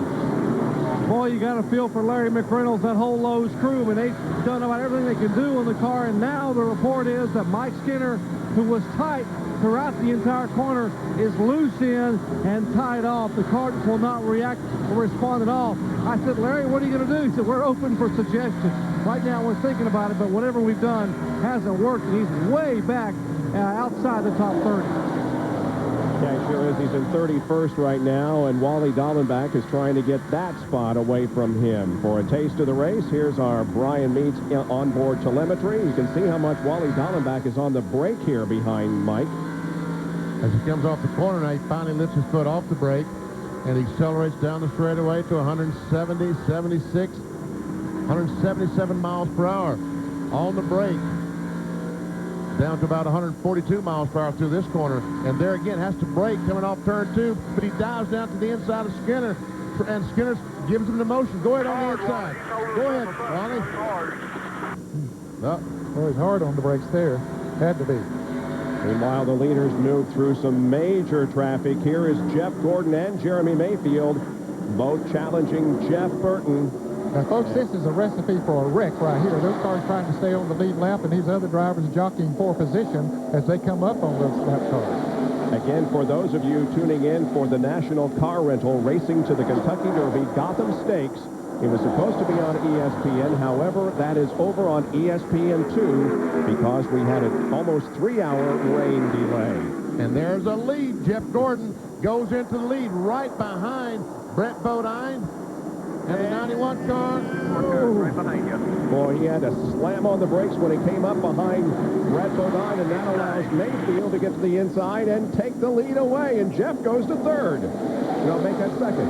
No, this has allowed Mark Martin, Tony Stewart, and Dale Jarrett to catch up. So now the top 6 cars are running right together on the racetrack. You see Jeff Burton got that great run off the second corner. Pulls all the inside of Jeff Burton. Jeff Gordon takes second spot away, and here comes Tony Stewart. Well, the fans are loving it. Oh, I am too. Great. Oh, look out, Jeffrey. See you, Jeff. You talked about how some of the crews are perhaps having trouble with these new spoiler and front air dam rules, but boy, they sure have accomplished what NASCAR wanted to accomplish, and that is increasing the level of competition because it has been outstanding in these laps since the race was restarted. Dale Jarrett just made a move on Mark Martin, moving to 5th position. So now it is Mayfield, Burton, Tony Stewart, Jeff Gordon, Dale Jarrett, and Mark Martin running in the top 6 with 101 of 293 laps completed. To raise the bar for the entire industry, it will take even more than standard front and side airbags and a steel safety cage. No. To really raise the bar, it will take America's best warranty. With 10 years powertrain coverage, 5 years bumper-to-bumper protection, and 5 years roadside assistance. Introducing the all-new Sonata. From Hyundai, consider the bar raised. Get ready. Through here, the most precious metals are about to arrive. Stand back, boys. Introducing Racing Champions Precious Metal Series Limited Edition Collectible Diecast. In gold. In 24-karat gold. And platinum. NASCAR collectibles so unique they could only be called precious metals. Better get your hands on them before we get them all. Racing Champions Precious Metals and Originals. There's a new series to collect every month. Available at your favorite retailer. That's one race that I wish I could run over one more time. The legendary Daytona 500 has broken a lot of hearts. I was way out front in 1981, and that thing ran out of gas. In 74, I blew a tire with 12 laps to go. But the biggest heartbreak of all would be trying to get into Daytona International Speedway using an American Express card. So if you want to enjoy the heart-pounding excitement of Daytona, bring your Visa card, official card of NASCAR. My girlfriend let me here at Daytona. I sure miss that car. Chicken strip dinner and one order of onion rings. I want onion rings. 2 onion rings. 1 cherry slush and 2 medium cokes. Oh, get mine with vanilla. Could you add vanilla to one? Absolutely. At Sonic, we make everything just the way you love it. Like using the freshest ingredients on our Burger and Tot Special, featuring our mouth-watering made-to-order burger. And those famous crispy tater tots you can't get enough of for a special low price. Want service that's the very best around? Drive in for a change. At Sonic. Need to escape your busy day? Now's the time to try our new Mocha Shake. NASCAR Winston Cup Transouth Financial 400 back underway after a long rain delay, and because of that, the National Car Rental racing to the Kentucky Derby Gotham Stakes, which was supposed to be on at 4:30 Eastern Time here on ESPN, can now be seen on ESPN2. Please switch over to the Deuce to see that event. We're going to stay with live coverage of the Transouth Financial 400. It's a great race out there right now. It is Jeremy Mayfield showing the way, but by just a couple of car lengths over Jeff Burton, as the overhead shots come to you courtesy of the Pennzoil Copter Cam. And Jeff Gordon has caught these guys back as they battle for the lead. Jeff, there you see him come into the picture. Oh, using all that racetrack right up against that outside retaining wall. Trying to take a look on the inside of Burton. That takes a spot away. Moves into second spot.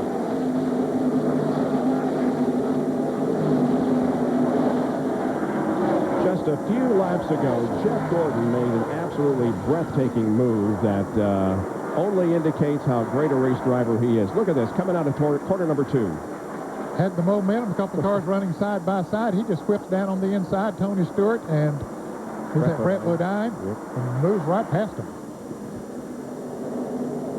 Didn't look back, said, see you guys. They're the top 3, Mayfield, Gordon, and Jeff Burton, running back in 4th position, about a second and a half.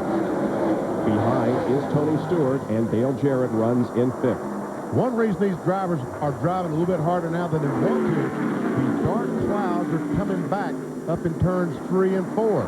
And this race is only about 35 laps from being halfway point. If it gets to halfway and rains, it's probably over. And that's one reason Jeff Gordon right now is probably trying harder than he would. He realizes he needs to get in front in case there is rain at the halfway point. 31 car of Mike Skinner, after losing a lap, running down in 38th position, has decided to come in. Doc? Well, they have nothing to lose, Bob. The car just not handling. Got a severe problem with the car being loose entering the corner. Pushes up across the racetrack as he exits the corner. And the Winston Cup point leader, who has never had very good luck here at Darlington Raceway, brings that car down pit road in 5 previous runs. He has never finished better than 26 here now. Larry McReynolds led Lowe's crew, changing right side tires. They clean the windshield, get it full of fuel. And now he and other drivers are being told by some of the crew chiefs there is a possibility that rain is 15 up to 20 minutes away. You're down off the jacks and away. Skinner coming out of the pits quickly. Here is Jeff Gordon now putting a lap on Jerry Nadeau. Bobby Hamilton is continuing to march forward. He just takes the 7th position now away from Mark Martin. Elliott Sadler's in the pits. Earnhardt goes a lap down. He is running in 32nd position. Jeff Gordon gets a run off the corner. He gets alongside Earnhardt. Next car right in front of these cars would be Ted Musgrave, the Polaris Ford. And some leaders coming in, 99 and 88, are headed for the pits. Wow. Here they come, making sure they get down below 45 miles an hour as they enter pit road. Here on the front stretch, Burton leading Dale Jarrett down. Another car making a pit stop is Brett Bodine. They go to work on the right side of the Quality Care Ford down to Bill Weber. And basically, this is a short pit situation. Yes, you want to run 400 miles, but these guys are racing the Transouth Financial 200 right now. Jeff Burton and his crew talked about making corrections for a long run. Instead, they're going to set the car up for a short run. 99 is away. DJ will not beat him out of pit road. So it'll be 99, 88, 2 quick pit stops. The 20 heading down pit road now.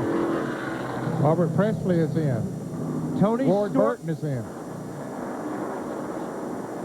A lot of guys coming down pit road now. Right side on the 20 car, hitting the windshield. The 28 on pit road, the 94.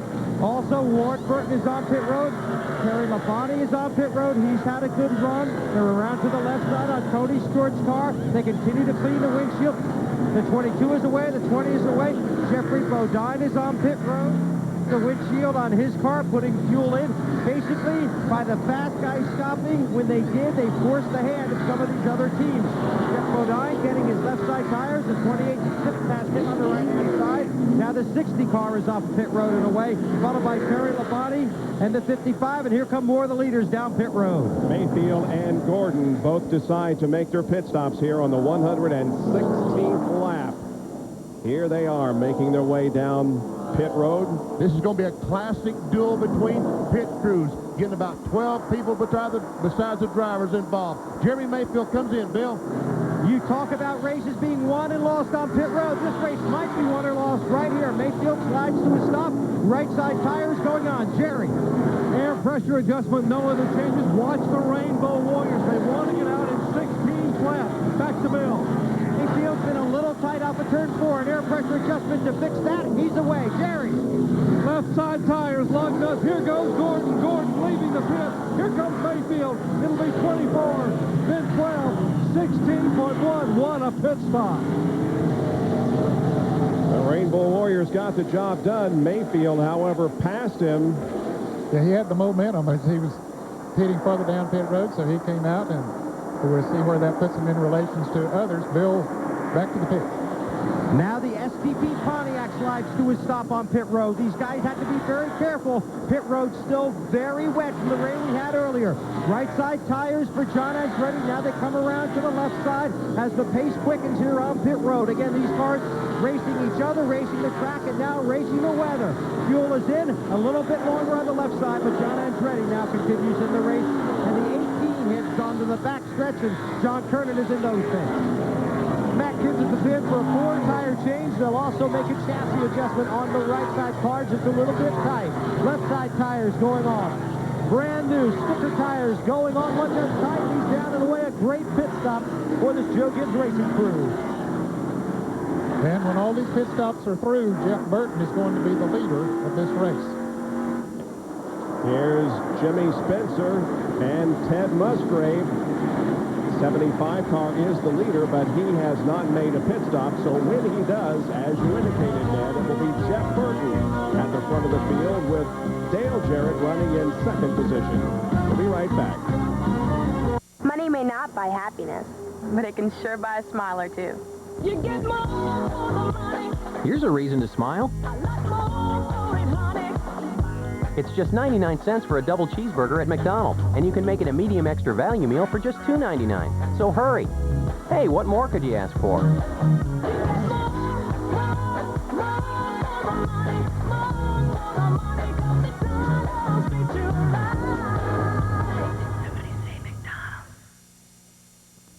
Buddy, how about a magnetic gadget that'll soften your water?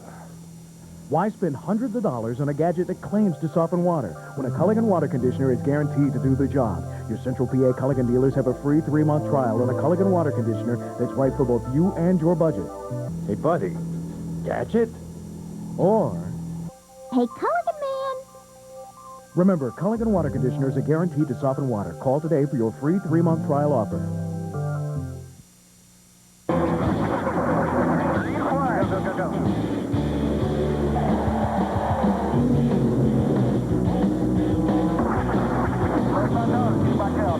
The track will hit 30 this year. The drivers will hit 200. The Die Hard 500 at Talladega Superspeedway. Dial 256-362-RACE.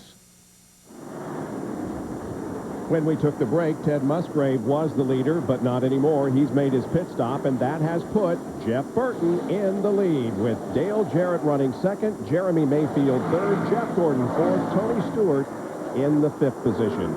The Gotham Stakes, part of the National Rent-A-Car Racing to the Kentucky Derby, is over on ESPN2. It was supposed to be here on ESPN. However, because we had almost a 3-hour rain delay, it has forced us to put the Gotham Stakes over on the Deuce. That's where you can see it right now. We'll continue to cover for you this Transouth Financial 400. 123 laps completed. The halfway distance is 147, and there are some dark, ominous clouds on the horizon. Here's a battle for 7th position. Ward Burton in the 22 and Bobby Hamilton in number 4. Bill Weber, what's the strategy at this point with the dark clouds around? Well, Bob, it varies for a bunch of different teams, but Benny and Ned, what these guys are doing now is they're being told, don't worry about saving your tires. Right now, you have to run this like it's to lap 148. Go, go, go. It's no more race the track, no more save your tires. Right now, they are clearly racing to halfway. Interesting change here at Darlington. On board with Wally Dallenbach. He's running back in 29th position, a lap down. Ward Burton coming up to try to pass him. Ward running in 7th. And once again, the Bill Davis team, with Ward Burton having a very, very good race. Ward started this race back in 28th position and was quickly in the top 10 and now finds himself in the 7th spot. He's about 12.5 seconds behind his brother, Jeff Burton, who is leading this race. Ward is in the top 10 in points for only the first time since Sears Point in May of 1997. There's brother Jeff, who's at the front of the field, now almost 1 1/10 second ahead of Jared. Look at this traffic that he's coming up on. He got by a couple of them there pretty easy, but boy, was that heavy, Benny. I'm telling you, and you will see Benson right in front of him. There's Buckshot Jones, Jimmy Spencer, all these cars wanting to stay in the lead lap. Also right behind him, Kevin LePage, the Prime Star car, wanting to get a lap back. And here comes Dale Jarrett, so he can't take it easy. He has to run hard to stay in front of Jarrett. DJ has been picking up about 1/10 of a second a lap on him since they came out of the pits. He got about 2 seconds behind, and now it's down to 85/100ths of a second. Jarrett has won the last 2 Transouth Financial 400s. Now, Buckshot Jones is already 2 laps down. However, the car that's trying to stay on the lead lap is Johnny Benson there in the yellow Cheerios car. He started second and is back in 21st, the last car on the lead lap. We understand that Buckshot Jones came into this race also with the flu, as has been the case with Mark Martin. And he had Todd Bodine standing by to possibly relieve drive, but Buckshot staying in the car. And that's how close Benson is to going a lap down. And we're going to see these 2 cars in front of him, Jimmy Spencer and Johnny Benson, run as hard as they can to stay in front. What happens if the caution flag should come out? The pace car goes out and gets in front of the 99 car. These 2 cars in front, the 23, 26, are able to go all the way around and make up 1 3/8 miles, and that's what they're trying to do.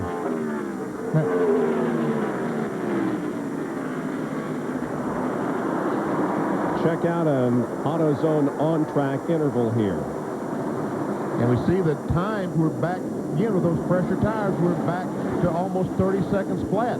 But each lap, Jeff Burton has been much slower than Dale Jarrett, so it's obvious that he gained almost 3/4 of a second.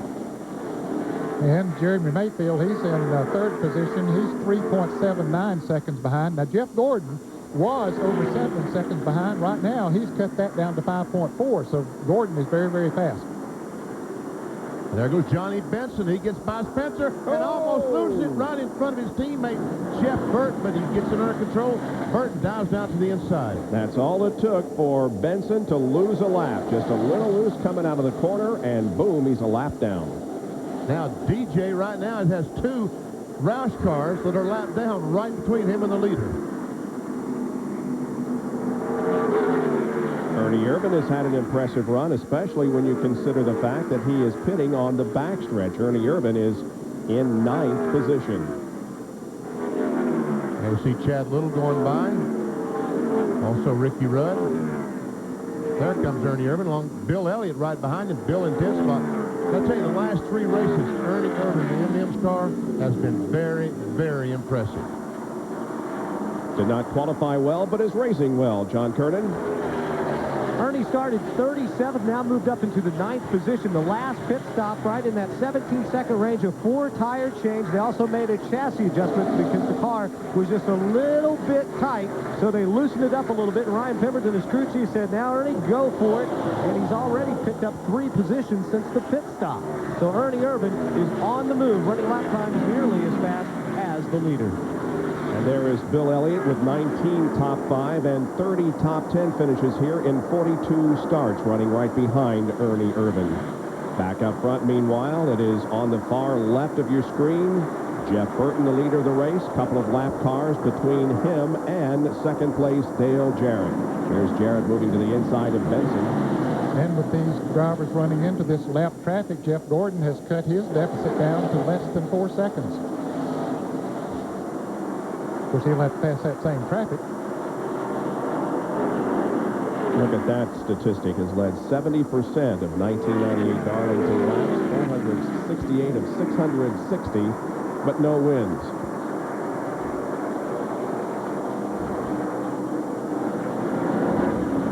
There's a 12 for Jeremy Mayfield. He's third. And he is 2.72 seconds behind the leader. And then Jeff Gordon, as you saw, was pretty close to him, 3.55 seconds.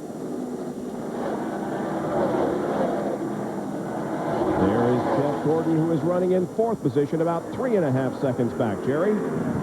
Some of the weather people in the area that basically work for different teams have come in and told some of the folks here in the Hendrick 24 pit that the weather, the rain, is about 11 miles out. Rick Hendrick just told me that they have basically now told Jeff Gordon the tire conservation theory is over. Go for it. First one to 147 will win. And we're going to make it to halfway in the next 3 or 4 minutes. So these guys do need to have to run as hard as they possibly can, because it doesn't appear as though this race is going to run 400 miles. Dale Jarrett just lost about a second to Jeff Burton, as he's trying to get by Jimmy Spencer and slipped coming off of turn 2 and got way behind. On board with the 5th place car of Tony Stewart. He started 10th and has gained half the positions he needs. Right now, Tony is 8.72 seconds behind the leader. There's Mark Martin running the Xerox colors this weekend for only this one race. He is in 6th position. He's 10.2 seconds behind. Next car back is there we see the 4 car, Bobby Hamilton, Kodak Film Chevrolet. He's 12.2 seconds behind. As Elliott Sadler watches him go by. Now we see Ward Burton, the Caterpillar car, back in 8th spot. He's 15.25 seconds behind the leader, Jeff Burton. That's not quite a half a lap. Mike Skinner goes by. Mike Skinner's 30th spot, 1 lap back for the leader of the 1999 Winston Cup point standings. Ernie Irving, 9 spots, started 37th. Good run, Ernie. And the 28 car has just moved up into the top 10. A few laps ago, Bill Elliott was running in 10th spot, but since that time, Kenny Irwin in the 28 car has moved into 10th, and there you see Bill Elliott running back there in 11th position. And the 18 car of Kenseth is up to 12. He is doing a masterful job at driving that race car. Remember, he had to, when they changed drivers, he had to start rear of the pack, and now he's up to 12. Man, what a job he is doing. Let's watch Matt Kenseth when he goes down in turn 3. Goes in the corner, turns it. That's what we're talking. Turns it. No, he's not pushing very much because he's going back to the right, a couple of times, catching the back end of that car as he goes to the corner. Now, the guy that's right behind him is Bill Elliott, and he is the driver that Matt substituted for at Dover last year when Bill's father died. And Kenseth took Elliott's car to a 6th place finish after starting 16th in his only NASCAR Winston Cup start.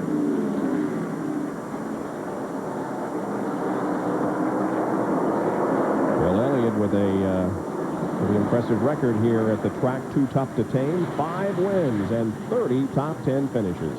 Well, right now, that 18 car of Kenseth is 25.7 seconds behind, so he's really only about 5 seconds from going a lap down, or 6 seconds. There are 19 cars on the lead lap. Sterling Marlin is the last car on the lead lap. Jimmy Spencer was the first of those 1 lap down.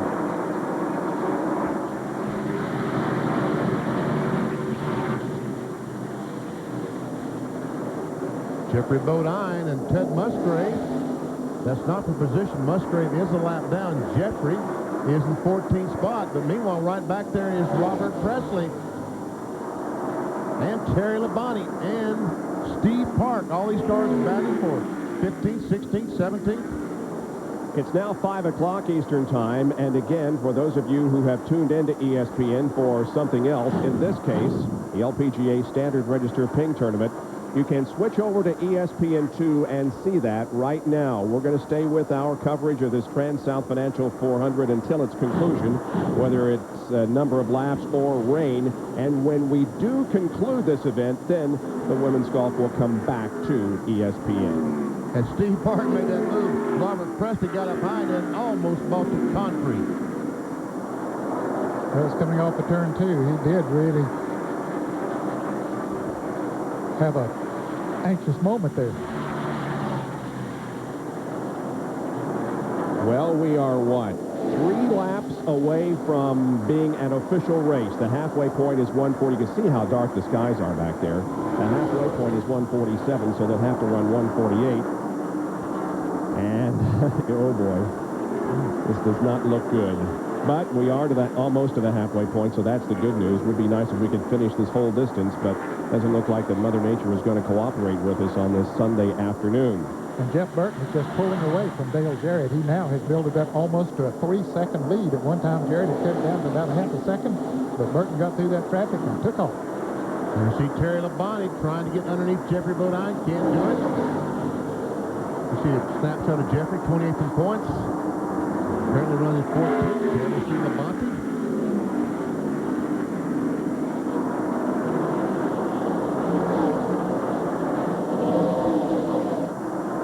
Again, Jeffrey Bodine has had good runs in 1999 with this new team, but 3 of 4 races he has DNF. There's the halfway point. Now we need 1 more for it to become official race, and I think we're going to make that.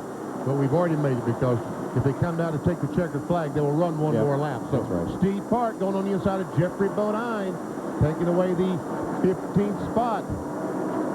There's Kyle Petty in the car number 44, also passing Bodine. There's Frankie Stoddard. He's looking at the sky and saying, okay, open up anytime. Bill Weber has more.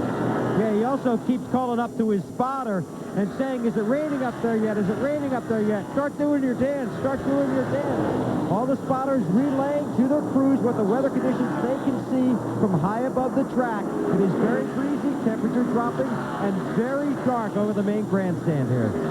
77 car of Robert Presley just lost a lap. 17 cars remain on the lead lap as Jeff Burton continues to show the way here with a battle between Mayfield and Dale Jarrett for second spot, and Mayfield takes it away. Oh, you saw some lightning back there, too. And another team that wouldn't mind seeing the caution come out right now for rain is the 18 car, John. Last lap by, Matt Kenseth radioed in and said, the car's a little loose. I'm a little hard on the right rear tire. So, guys, he's running in 12th right now. Everybody else down here is waiting for the rain to start. Matt said, next pit stop, let's tighten this car up just a little bit. Jimmy Makar smiled, a wide smile from ear to ear, and said, okay, got you, Matt. You want more bite on the next pit stop. Matt is thinking about going the full distance here this afternoon. He's having such a great run out there, and Bobby Labonte is obviously very pleased with the performance of young Matt Kenseth, substituting for Bobby, who broke his right shoulder blade in a bush crash earlier this weekend.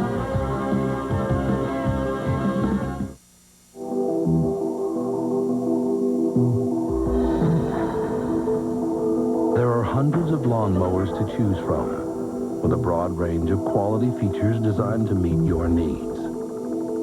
But the ones that have the edge to do the job right have one feature in common: a powerful, high-performance Briggs & Stratton engine. Make sure your lawnmower is powered by Briggs & Stratton, the power in power equipment.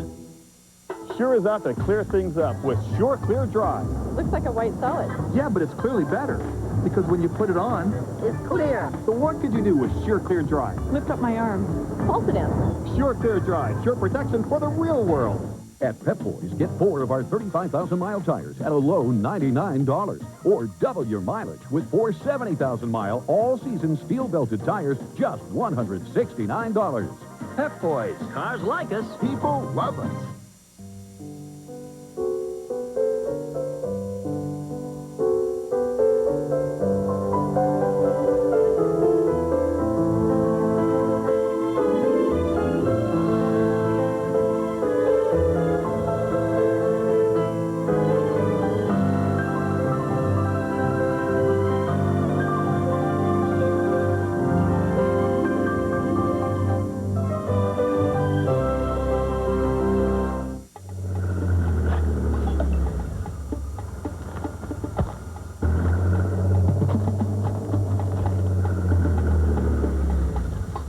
With Quickcrete fast-setting concrete, you just pour it in the hole and add water. It sets hard in minutes.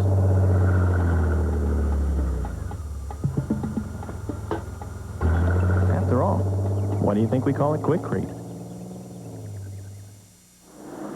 We're only 154 laps into the Transouth Financial 400 here at Darlington Raceway in South Carolina. For those of you tuning on to watch the LPGA Standard Register Ping Tournament, you can tune over to ESPN2 for coverage of that event. And then when we're finished here in Darlington, if necessary, we will show you the LPGA tournament back here on ESPN. So stay with us for complete coverage. Right now, the question is it going to rain in the next few minutes? It apparently is close, but still not raining. The overhead copter cam, Pennzoil copter cam, shows you the leader, Jeff Burton, who has a 2.69-second lead on Jeff Gordon, who has moved to second, Jeremy Mayfield third, then Dale Jarrett and Mark Martin. Jerry Punch. Well, that time by, we were able to feel just a few drops of moisture from the clouds down here entering turn one. We're at the far end of pit road, down in the 24 pit, and there's a very, very dark cell right above the racetrack.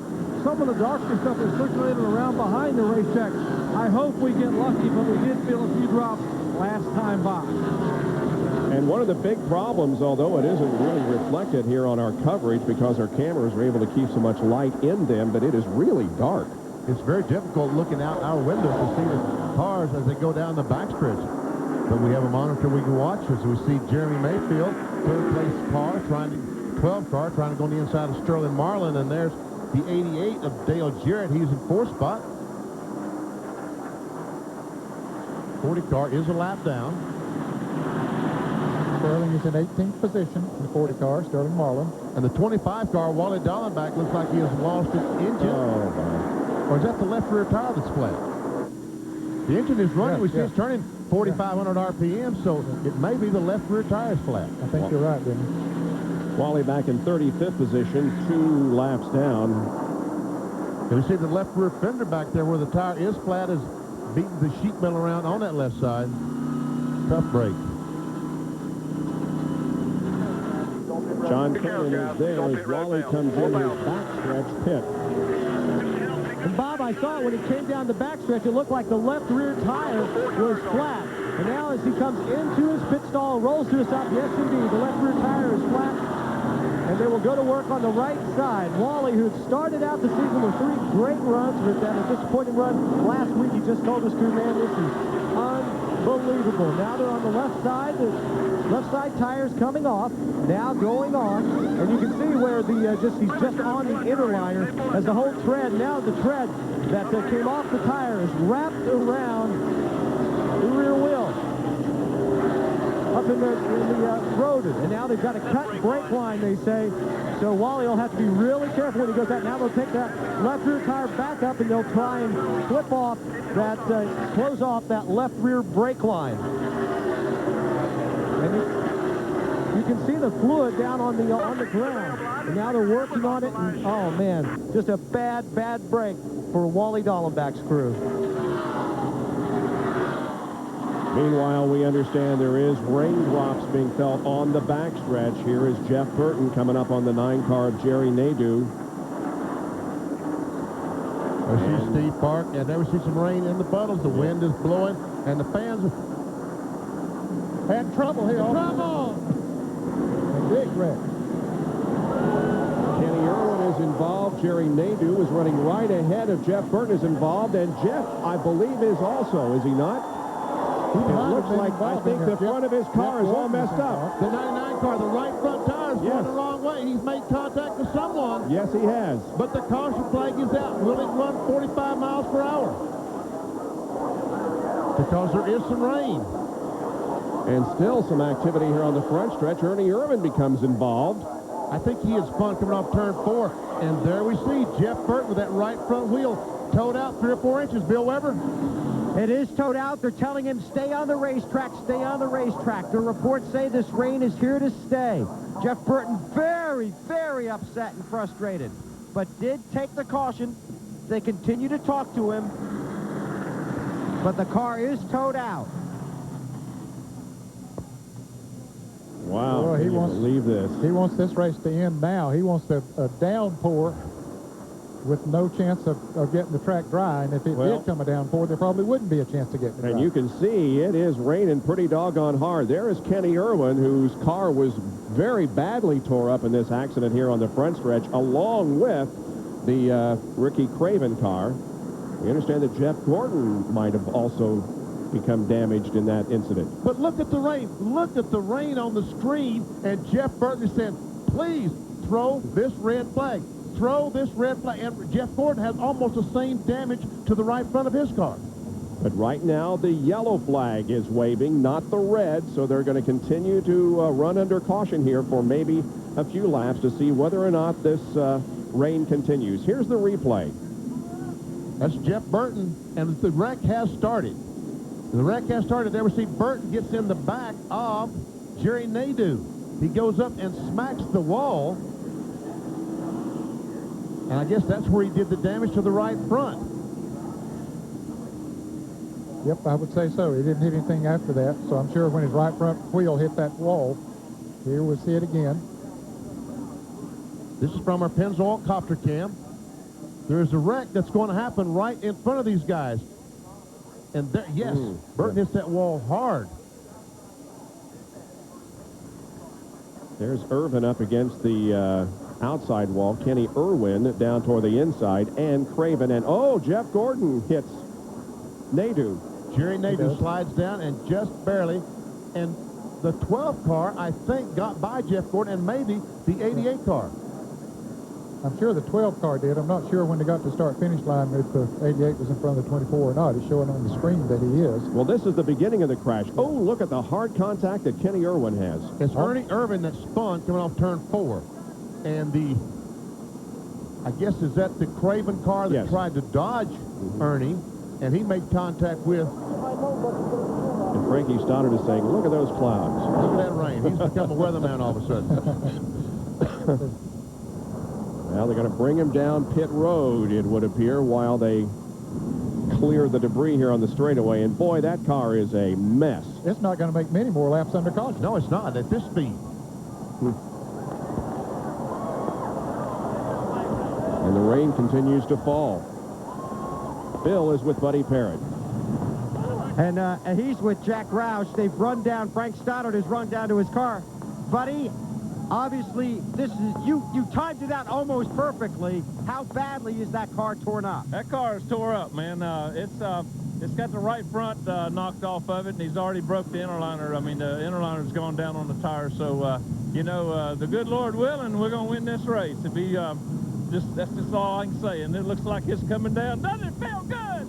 Well, they had to keep that car running until NASCAR put out the red flag. Jeff Burton obviously thrilled with the situation that the race has been stopped. Not very happy with the incident that brought out the caution. And they were doing rain dances down here. They had excellent strategy. I got to tell you, they were calling out his lap time. He gets a hug from his crew chief, Frank Stoddard. They went ahead and decided to make, well, the car is overheating, and it was actually overheating earlier before they pitted, and that problem went away. That was one reason Jeff could not run in traffic. But they really used some excellent strategy, as did some other teams here on pit road, and then they got a huge break from the weather. They almost got a terrible break with that wreck. What a sport. Here's the situation. If the track is wet, there is no way they can restart this race because it's going to take about an hour or an hour and a half to dry the track, and we'll be completely dark by then. Yes. So we are just sort of waiting here for the track to get completely wet to the point where they cannot possibly get it dry again before it sets in with darkness. And what an interesting closing couple of laps. Very bizarre situation. And it's been that way all weekend, Ned. Since you and I got here on Friday, and we saw those Busch cars crash, and then Bobby broke his right shoulder blade. It's just been a really bizarre, but in some ways a very typical weekend for Darlington. Well, Darlington, you come to expect the unexpected. You just don't know what's going to happen next, and that's the reason they call it the track too tough to tame, because you never know what's lurking around the next corner. There is the badly damaged car of Kenny Irwin, who, along with Ricky Craven and Ernie Irvin, were involved in this crash here on the front stretch that has made the end of this race very, very interesting, or at least the possible end of this race. We have completed 164 of the 293 laps, so we're well beyond the halfway point. Jeff Burton hopes it's over.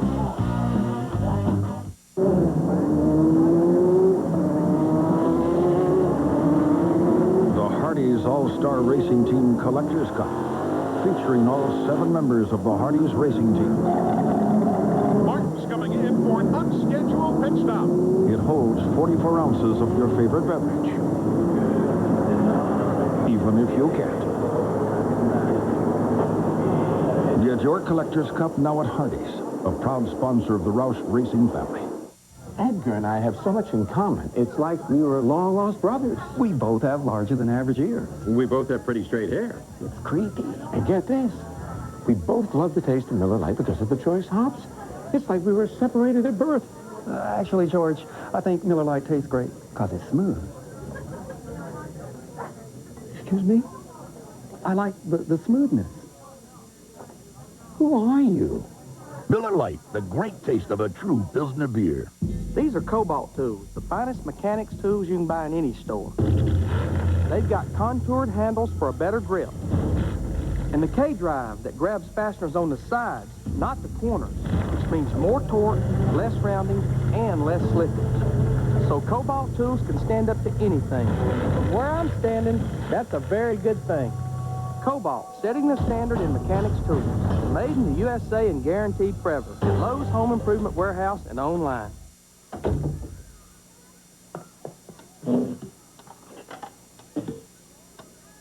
Choosing a personal watercraft can be a real test, but Rusty Wallace knows just what he wants.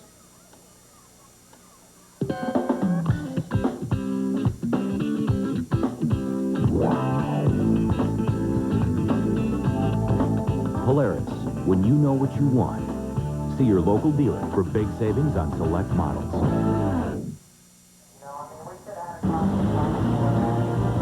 ESPN welcomes you back to the Transouth Financial 400, being brought to you by Citgo. You know a neighbor when you see one. By Ford, maker of vehicles that are built to last.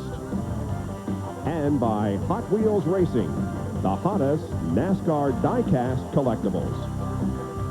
Well, we're under, once again, red because of rain. Let's go down to Dr. Jerry Punch. First of all, Jeff Burton, that incident just a moment ago out of turn 4, it's hard to see. I mean, what was your involvement? I saw the wreck, and I got slowed down, but there must have been something on the racetrack because I got slowed down, and it just kept going straight and hit the wall pretty hard. It tore all to heck. Wasn't like I ran up on it, was surprised by it. I saw it. They wreck off turn 4. I slowed down, went to turn, and it just went straight. And so I don't know if I got out of the groove. It was so dark. It was getting so dark you couldn't see. So it's possible I was out of the groove. I don't know. But, you know, we're praying for rain pretty hard. The XI4 is really fast, but it's tore up bad now. So if it doesn't rain, we'll finish last. And if it does rain, we'll win. Well, that might be justice, though, considering what you told us earlier today when you said, you know, you've led the most laps here a number of times, dominated Darlington, but never been able to go to victory lane. It might be appropriate to take a car that looks like it has been beaten by a sledgehammer over to victory lane. Well, there's a lot of daylight left, and I'm not the most optimistic person all the time, so I don't know what the radar looks like. Time's certainly not in NASCAR's favor. We've got to drive the track, and that's going to take a while. So if we can just get this rain for the next 20 minutes or so, then we'll probably be okay. I heard you say just before that caution came out to your crew chief, Frankie Sauter, that the track was getting cold and losing grip. Well, you never know if it's a track or the tires. You know, here it's so abrasive on the tires. This is a new tire for Goodyear. It's a really good tire. It's got great tire wear, but it eats them up so bad. The racetrack eats them up, and I thought we were getting a little better grip right there for the last 5 laps. The car started feeling better, and Frank did a great job, made some calls during that caution when we pitted and beat everybody out. Great pit stop. I got in on off pit road good, and he got the car perfect. And you know, if we lose because of this, then we lose because of this, but we had the car we needed to have. Indeed. I saw your teammate Mark Martin come over and give you a hug a moment ago and say he must think the radar looks pretty bad because he was coming over to congratulate you prematurely. Well, I'm lucky to have Mark Martin as a fan, so he's wanting it to rain for me. That's, you know, it's special to have a teammate like that. All right, we'll hang here and see if we get any word from NASCAR. Let's check in with Bill Weber, who's hanging by with Kenny Irwin. And it's a disgusted Kenny Irwin. You've been standing here shaking your head. What happened? You know, I've been thinking about what I was going to tell you, but, you know, the 36 car just lost it off turn 4, and I just started it. I tried to go under him. Well, when I did, the 58 come down, and he didn't have anywhere to go either. Everybody was just trying to clear the 36 when he spun, so just a bad deal because, you know, we were probably going to end up in the top 10, which is what we needed today. Was it wet out there, Kenny, when that started? Do you know? No, it wasn't. I mean, it had just started to sprinkle, but, I mean, everybody was on old tires, and I think that was the cause of when he spun. Okay, sorry it had to happen. You had a good run going. Best of luck next week. Thanks.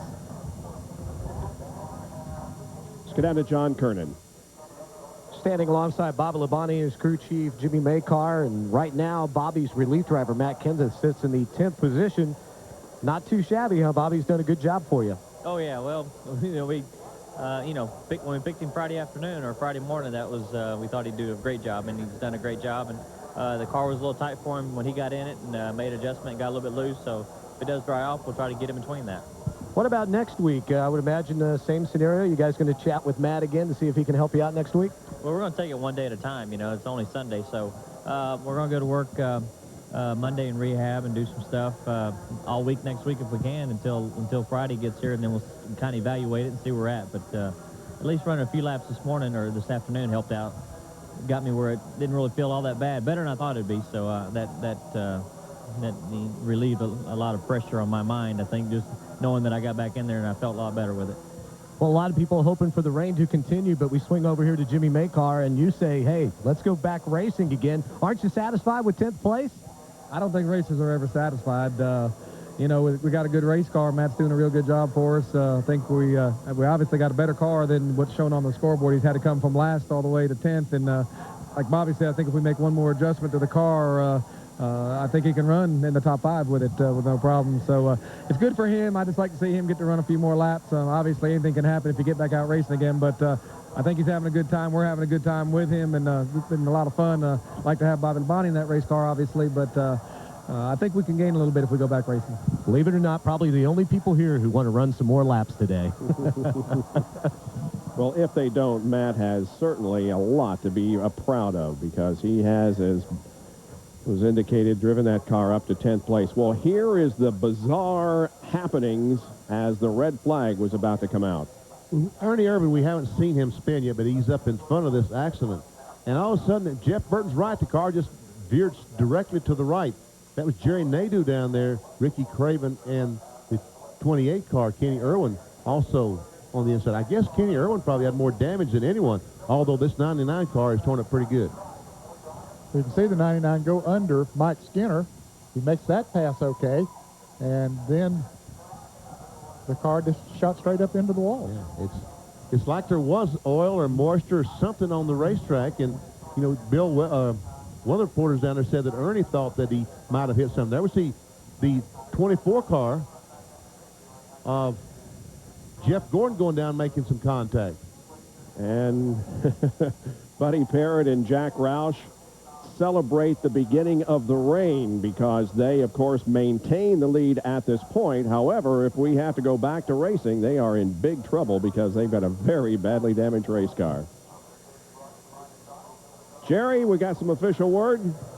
They are celebrating down here as the rain clouds open up, and Jeff Burton, you have won the 43rd Trans-South 400. Congratulations. I had to tell you, I'm a little speechless. To win Darlington means a lot to me, and win like that, I don't know how you can do it much better than that. A couple of years ago, you showed a tremendous amount of class when you rubbed Jeff Gordon. He was going for $1 million. You guys backed away. He won the $1 million. You said in the garage area, my day will come. My friend, it is here. Congratulations. Well, it's going to be a lot of fun driving that tore up thing in Victory Lane, because it's we might have to get a lift gate to get it up on there, but we're going to take it however we can get it. We had a great pit stop, got us in front of everybody. We made the right calls in the car, and that got us the win. And we're having luck right now.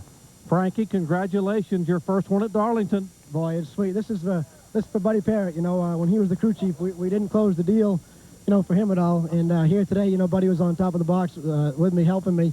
And he looked at me and he said, you know, hey, look, you know, what do you think about shortstopping? And I was thinking the same thing. It didn't take much convincing on either one of our parts. And, you know, we came in, the 88 came with us, and then the guys did a great pit stop. And both stops today, we picked up a spot or two both times. Just proud of the Exide battery team, and proud of Jeff Burton. You know, that kid drives Darlington as good as anybody that I've ever seen, including David Pearson. And he deserved to win a race here. I'm glad we got it today. All right, Frankie, go celebrate. Here's Jack Roush. They're all hugging down here. Back to you, Bob. It's his 7th career win for Jeff Burton, and it comes on a bizarre weekend at Darlington. Here are the results. 12 cars finish on the lead lap. Matt Kenseth, in substitution for Bobby Labonte, brought the 18-car home in 10th place. Rick Mast, Bill Elliott, and all the other of these guys just one lap down through the 30th position. 31 through 43, you see that everybody was running at the end of the race, including Ken Schrader, who was involved in a very early incident.